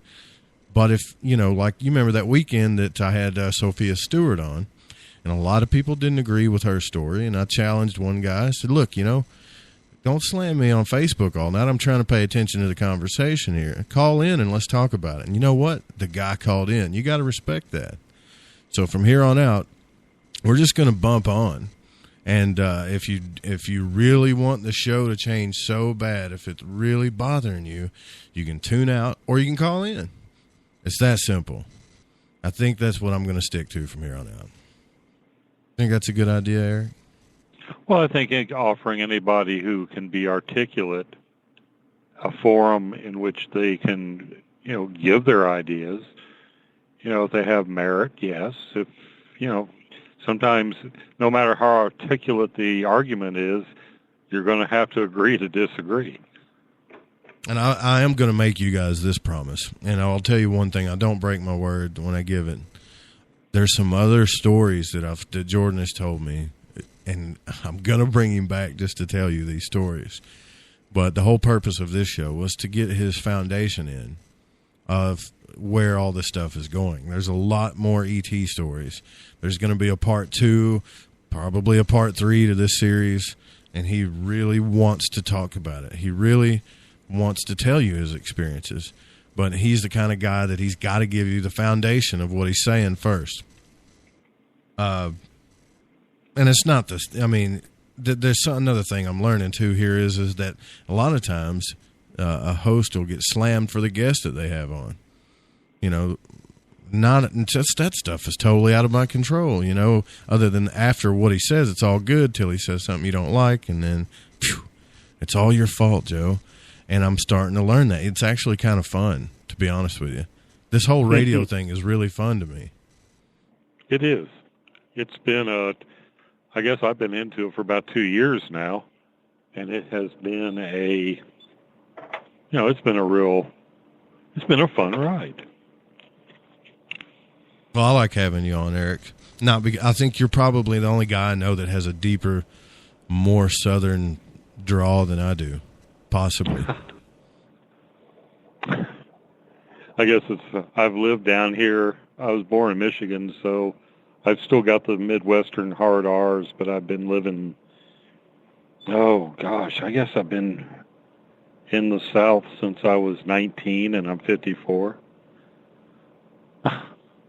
Well, here's the thing. So I don't hear it, so I probably have picked up some drawl. And you don't hear it? No. Oh, man. Well, I don't hear mine either. But, I was on, of all places, you guys are probably going to, I've already had one person go, no, Joe, don't do it. But I went on the Bell Gab forums, and I just said, hey, guys, I just want you to give me some feedback on the radio shows. I've always watched the Bell Gab forums and just talked to them. And just watched them. I started talking to them. And you really get some good feedback there. And the one thing a guy told me in there is he said, hey, here's what you need to do. He said, I can hear that you're trying to mitigate your Southern accent. Stop doing that. People love the Southern accent. And I've always thought that the Southern thing made you sound dumb because, you always, when you're a kid, you old dumb hillbilly or redneck, whatever, but it's really not that bad. So don't worry about it, Eric. You should love it. I always loved the North Carolinians. When I was in the Navy, and I still, I was 18, 19. First time I got around the North Carolina accent, or some of the South Carolina, the Georgia.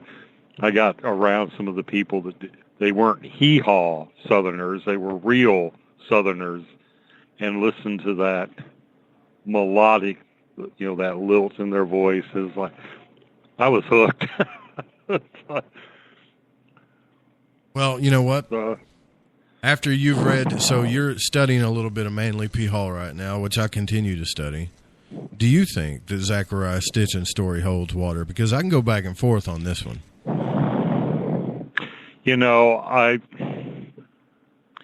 It's hard to argue with. Here's what I have. This is one of the problems I have with single source material. I don't read Mesopotamian cuneiform. He could tell me that what I was looking at on this stone tablet was a laundry list, or the most profound origins of the human race. I don't know the difference. I can't know the difference. Right, there you go. And I always have trouble with that kind of, it's like the John Lear's friend that uses the 12-inch scope and says he can see through the force field that's hiding all these people. I don't like the kind of stuff, and that's the scientist in me. I don't like the stuff I can't get my own hands on. So, but you are enjoying the material. We've talked, I mean. Oh, I'm loving the material. And I see, what I'm reading here is in line, and it makes so much sense the way it's pointed out. The difference between the book I'm reading and the esoteric knowledge I'm gaining and something like the origin of species with the Anunnaki, I can find other sources about the Zodiac. I can find other sources about Mithraism, Dionysianism. I can find independent, separately written material and look it up myself. When it comes to what Zecharia Sitchin did, I don't have another source I can go to. It's single source material. And that doesn't cut it for me. Makes a good story, and I can't prove that what he says is false. And there's enough questions about what happened to us in our antiquity that, the Old Testament, the New Testament, the Greek myths, none of the stuff that we have sourced to us now explains a 1% of 1% of what our actual past history must be. Did you hear Jordan's story about his alien girlfriend? Yeah. What'd you think of that? Damn. Well, I wasn't there. But it seemed to me like I would have a lot more questions, but then again, if I was in those shoes, he admitted he was scared and he was crying, and there was a lot of details in that, or he wanted to cry. But I could see that, man. I could see the fear. If somebody sat you down, started telling you every little detail about when you talked to God and what you said. Oh, and by the way, we're aliens, just so you know, and we've got something for you to do. What are you going to say? What do you say to that? I mean, I think of situations I found myself in where I was literally the deer in the headlights, and, after the fact, you think, God, I should have said this, or, that to me, the fact that he didn't know, he didn't ask all the questions, that he was a scared human, lends more credence to the story. Yeah. It just in the case of me meeting him as a musician, I had a great deal of respect for. And I thought all the things I would ask or say, or, when I had an idea of how I was going to interact with this man. And then when it was my turn, it was like, yeah, wow, good show. Thanks, man. Got hit with the idiot stick. You talking about when you had an interview, when you did your interview?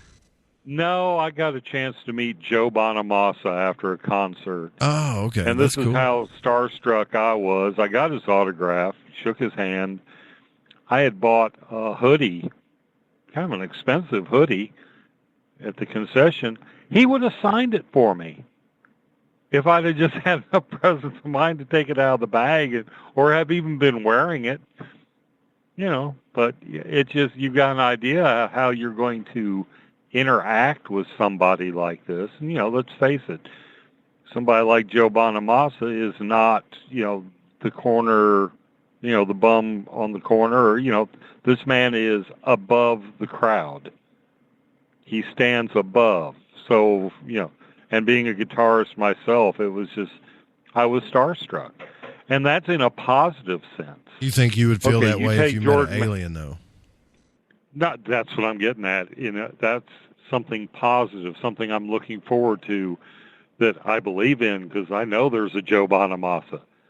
If I have that same encounter with something I'm not sure about, don't know if it's positive,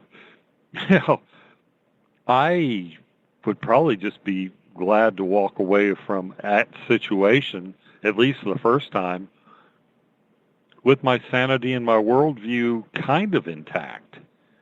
I wouldn't be able to ask a bunch of questions.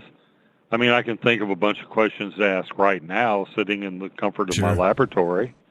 What would have been your first question? If it came down to it, it's like, That's just it. If I put myself in that position, just you asking me that question, me visualizing the alien, well, what'd you ask? Yeah, right. Yeah. I mean, that very part of it, it's like having that word on the tip of your tongue, and then when you get asked, you can't pull it out. I'm going to ask you something. I'm going to say something real stupid here, but I really... Okay. The question that drives me every day when I get out of bed, and some people are going to be like, oh, you can't worry about that, Joe. But every day, what I wonder about, and it's in my mind at least an hour a day, is who am I? Why am I here? Who am I? What is this about?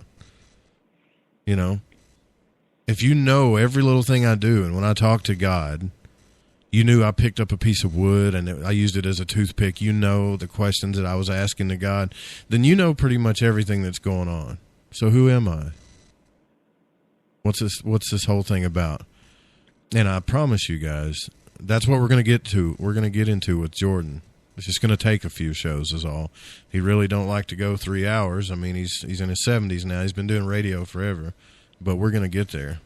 But that question is always in the back of my mind all the time. And I always this is what I get back, Eric. I get someone like you that'll talk to me about it for hours. Or I'll get the other side of the fence is, don't worry about it. There's nothing you can do about it anyways. And I hate hearing that. Oh, that futility. Yeah, I mean, there's got to be more to it than just some random collection of molecules that is having a life experience. I guess what I would ask, if once the shock wore off, is I would just talk about some of the theories I have on consciousness, find out if I'm anywhere close. Like my idea that the brain is merely a receiver, and that what your life experiences and what your personality evolved to are the thing. That's what allows. That's your tuning dial, I guess you'd say. If you are a negative person, you pick up that broadcast from the universe that's negative, middle of the road. You see what I'm saying? Yeah. I would just ask things. I guess I would just ask things like that. More or less the same thing you're asking. What am I? Why do I pick up this part of the great broadcast? Why do I pick up this part of the cosmic signal? Can I pick up a better part of it? Is it true scientifically, since you're here, I'm going to ask you this. Are there 12 sections of the brain? Do they section it in 12 different sections? Oh, I think there's more than that. Like the 12, I don't want to say convolutions or cons, so there's a word for it, but I can't think of it.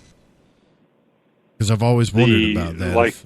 Well, you've got the hemisphere, and then you've got the different lobes. And I'm not sure how that... some of this stuff, they have changed since I've been in school. I mean, it's a lot of... Well, they can't. They've been trying to figure out the brain forever. That's the thing about it. Well, they'll tell you, well, we don't really know, but this is what we know so far. And I'm pretty sure that I read something that there were 12 major sections of the brain. Well, if you think about that, then you go back to all this other scripture about the 12. 12 is yeah. Your interpretation of reality and the signal that you're talking about makes me wonder about that. Makes me wonder if we're not just picking up signals, and that the astrological science, the real science that goes back to Egypt and further back, there isn't something really there to it, like that influences us. Well, you got it. Yeah, I mean, look at all the groupings of 12, the 12 zodiac, the 12, the 12. Oh gosh, I don't have it right in front of me, but it's like there's the 12 disciples, the 12 houses of the sun, the zodiac is 12, all this thing in 12s. And then if you take the basic brain anatomy, there's if you include the spinal cord, there's 14. Whoa. But, this is... Did you see what Joe Monk just put in the chat room? He says, I swear I picked up radio signals on my feelings one time. I heard the ABC News at the top of the hour, and I was nowhere near a radio. Oh, his feelings? Yeah. There's been... I don't doubt that you that never could know if happen. he's being serious, though. Well, no. Are you being serious, Monk? He probably is. Well, now there is scientific... You can pick up resonances. I have anytime you buy a piece of electronic equipment, if you look on somewhere, there's going to be that FCC, this device is compliant with FCC, right, blah, blah, blah, where it has to take interference. There's like a hierarchy. I have a guitar amplifier that will if I'm close enough, it picks up a local radio station. Oh, he's being serious. It doesn't have a tuner. Yeah. He said he was on a drilling rig in the middle of the desert. Maybe that was what was picking up the signal, huh? It's entirely possible. It's all about resonance. If he was, it was probably I would think maybe the drilling rig had more to do with picking up the signal than his feelings, but, it's all about vibration and frequency. So, yes, I think that could have happened. Well, and I got off the phone with you earlier. I told you that, I got to go. I got to run. I've got a session I got to do with Jeff Harmon, right? Mm-hmm. Let me tell you guys something, man. He went into some old Eastern, I guess he calls it Nadi astrology, location astrology, Kabbalistic astrology. I mean, he went through so much stuff I've been studying astrology for a long time, and he really hit me with some stuff I've never seen before. It was incredible. I recommend any of you guys do that. But I mean, Keith is an astrologer too, right? Or Keith Andrews? Yeah, I think so. I think he does. Yeah, I think he does do astrology. That's the funny thing. I've been to Paracons with him. I've co-hosted with him. I've never asked him what he does for a living. To me, he's the ET guy. Yeah, I'd like to have him on the show. I don't know. But I'm sure he'd come on. Another thing that I would want to talk about, too, is I'm looking for a guest that wants to talk to me about frequencies. And every morning, and it's usually between 3 a.m., and I talked to Jeffrey Boyd Jr. about this, it's usually between 3 a.m. and 6 a.m., I get a pulsing in my head that makes me, it's like in my inner ear. It just goes, and I don't know what the hell it is. And I thought I was going crazy. I thought I had some kind of inner ear problem until I heard people in Louisiana talking about that they heard it, and other people in northern Arkansas saying they heard the same pulsating thing early in the morning when everybody's asleep. This is usually, it's a ghost town out here when this stuff happens. There's no trucks moving down the highway, and you hear this pulsing vibration, and it goes into your inner ear, and I'm wondering what the hell that is. So if anybody's got a guest that they know about that I could talk to about that, can you please send me an email at contact@lightingthevoid.com or producer@thefringe.fm. I would really like to talk to them about that. I would like to, too, because I get usually, it's in the morning when I lay down to go to sleep. It'll be this, almost like getting hit in the head with a vibration. I can hear it and I can feel it, and it probably doesn't even last a full second. It's just like, I don't know, it's a weird sensation. It's just like a little kind of thing. And I feel it in my whole, for that split second that I feel it and hear it. It's a whole body. It's not exploding head syndrome, is it? No. That's a real syndrome? Really? I swear, anybody, you look this up. Exploding head syndrome. And you know what made me look this up? One day I was in front of I sit in front of the computer all the time, right? Because I'm either editing or trying to help somebody produce a show or something. And I'm sitting in front of the computer and I'm zoning, like I'm passing out. You know how you kind of nod off? And I would get this just wham, just this loud banging, almost like a slamming noise in my head. And it would just, I would jerk and just like, what the heck was that? And it kept happening over and over again. And we're talking about the brain, right? Well, I was like, okay, so I started freaking out. I got on Google. I started looking things up, like, what is this? There's exploding. I was looking up the words. Okay, exploding head. And then I found this thing that's called, it's a real syndrome, exploding head syndrome, where you hear explosions in your head, or it feels like an explosion in your head. And they have no idea what causes it. And then I got into that even more. And there's like 100 things that happen with the brain and the inner ear that they have a name for it, but they don't know what causes it. I often wonder if, I always feel like we as human beings are the same as electrons around a nucleus, that, valence shell electron theory, as you gain more energy, you go into a higher orbit. And as a human, you go into a different, maybe a higher parallel existence, or you lose vibrational energy and you come down. I don't think that the day or the timeline I'm in today is necessarily the same one I was in 10 years ago, say. Yeah. And I almost wonder if that vibrational buzz isn't coming up or coming down. Yeah. I mean, I don't have any idea how high or, how far from that timeline or that dimension you move.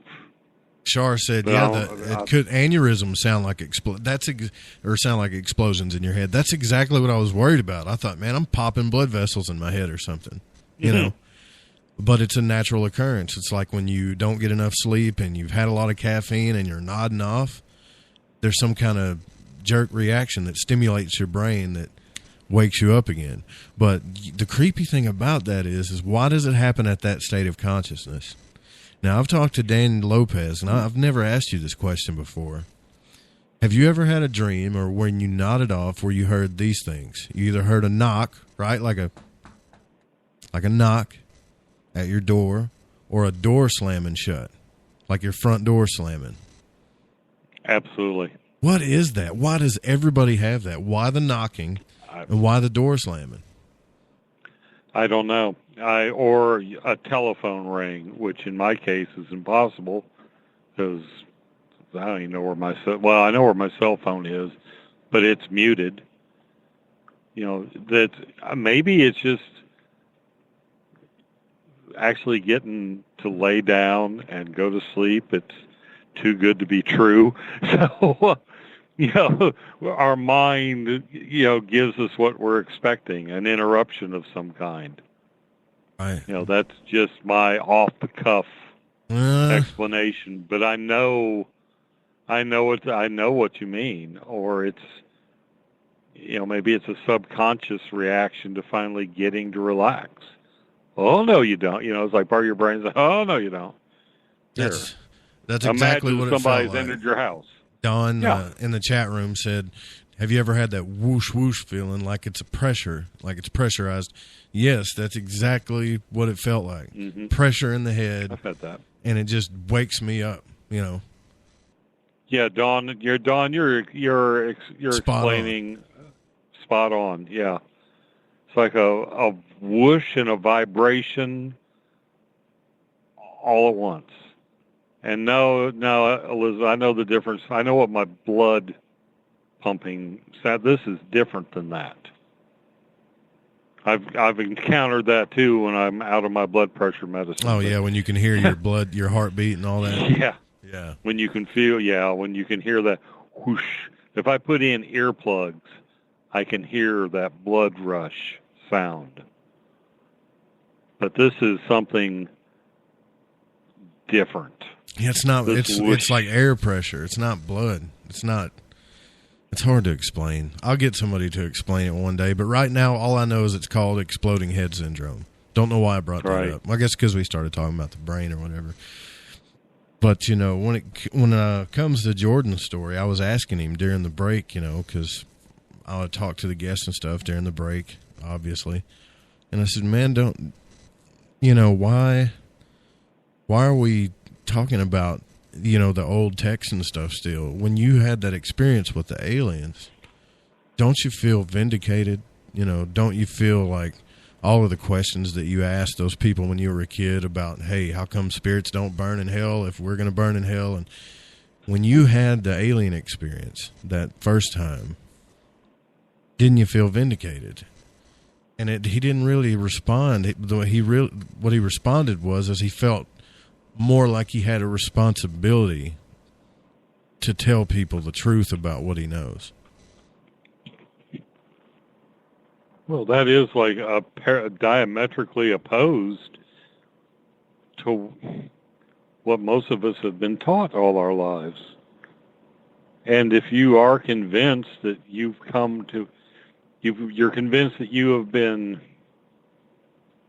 enlightened with a new truth, I can understand why he feels that it's his duty to get out there and give it away, or, you know, try and enlighten others. It's kind of a given, or it's a duty, I would think. I mean, we've got, how many of the world's religions are based on, you know, pretty much the same thing. Somebody thinks they have a truth and they share it with as many people as they can get, then there's a critical mass of people that believe it, and it becomes a paradigm for millions. What are we going to do, Eric? I mean, are we going to wake up? I don't know. I mean, we could be wrong. You know, we could be wrong about all this. But I highly doubt. I think everything that I've learned up to this point in my life is you got to go with your gut on a lot of things. And you don't really need to be vindicated a lot of times. Because I know after this disclosure thing, which was another thing I wanted to ask Jordan what he thought about it. It was kind of off topic, but I really wanted to know his opinion. I always wondered when I saw that if Travis Walton felt vindicated. But do you really need, if you've really truly had that experience, do you really need vindication? You really need to go around telling everybody your story. Well, yeah, I agree with you there. I don't think you do. I mean, I've had my experience. I've seen the UFO, and I've had the encounter with the ghost. I know deep to my core that those two things exist. I don't need validation. Tell me about your UFO experience. We've got a few minutes left.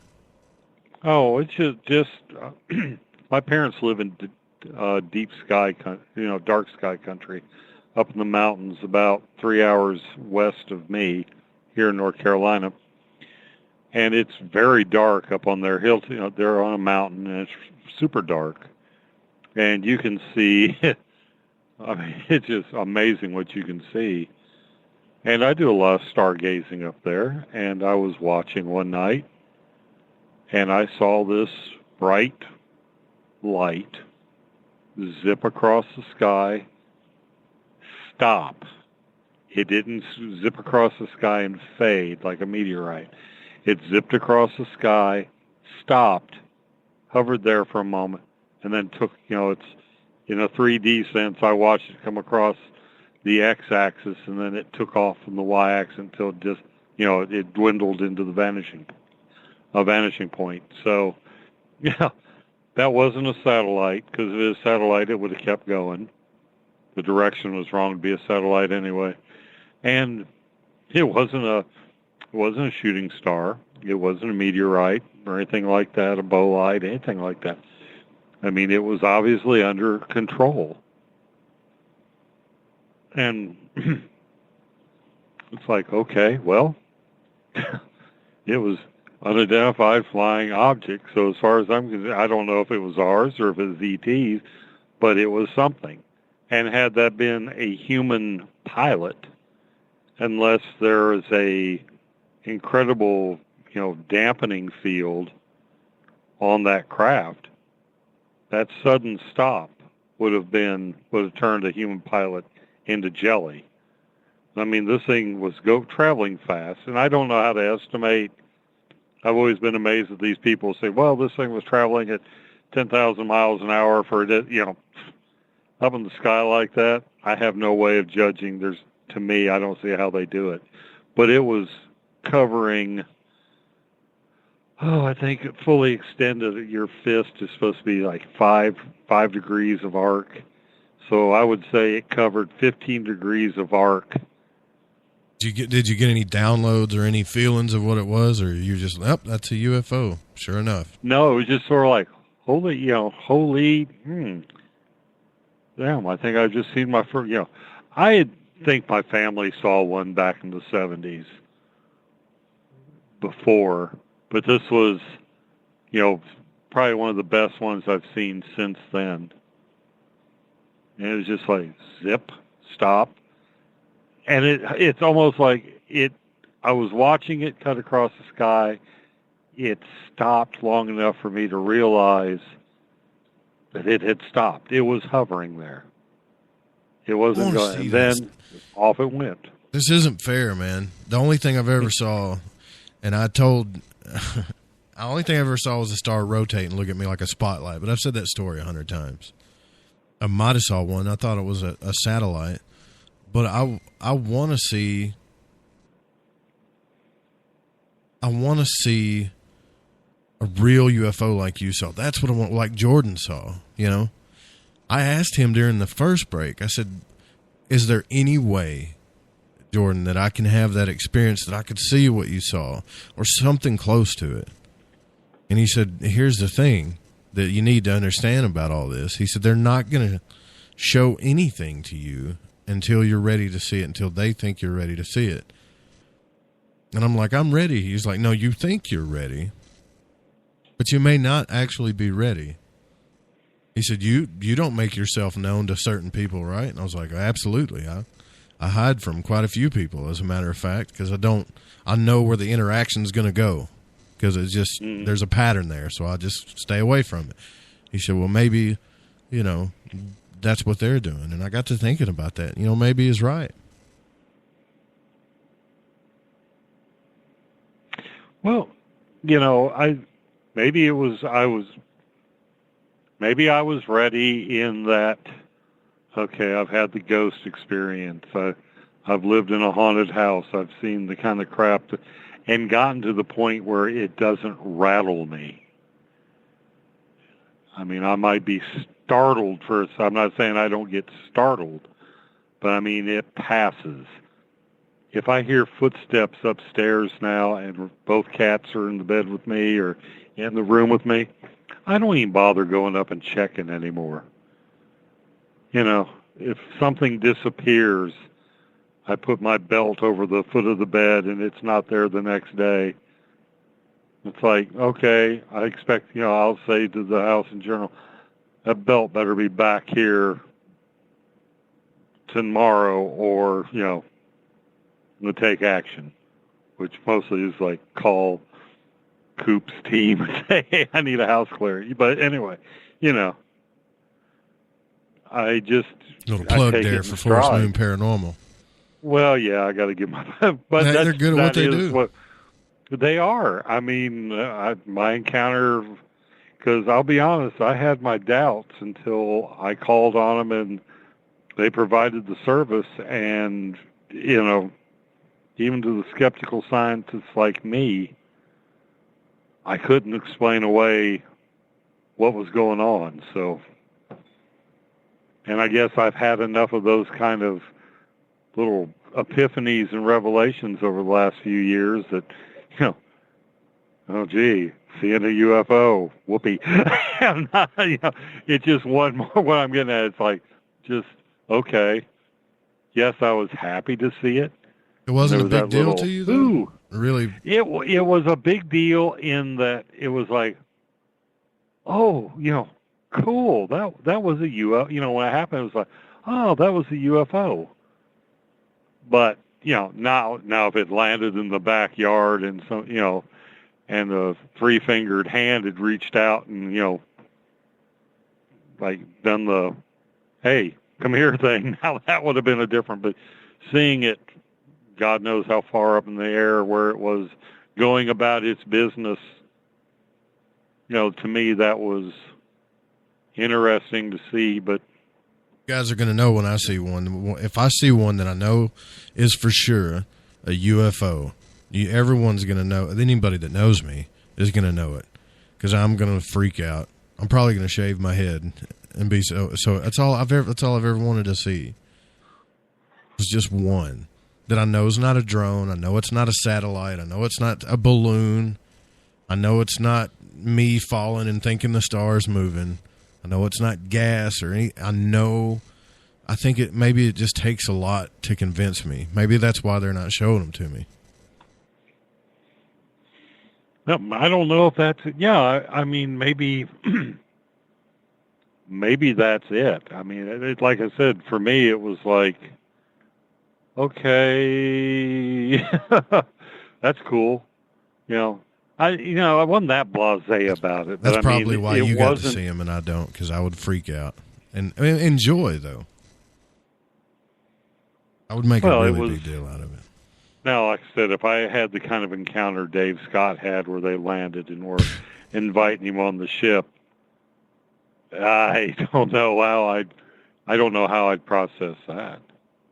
Well, you can't go around. Yeah, I'm gonna squeal like a little girl. Yeah, that's right. I'll shave if I see a real UFO. I'm gonna shave my head. I'll shave my head razor bald when I know I've seen one for sure. Well, I'm not saying I don't want to get the Twitter feed filling up full of junk. I'm not saying I don't believe in UFOs because I most certainly do. I'm just ready to see one without a doubt. UFO. 100%, and it ain't that HUD video. Sorry, I want to see one with my own eyes. Well, with what you're starting to see, I mean that footage you took of that 40-pound rock. Oh, the levitate. Yeah, that was amazing. Yeah, I mean, yeah.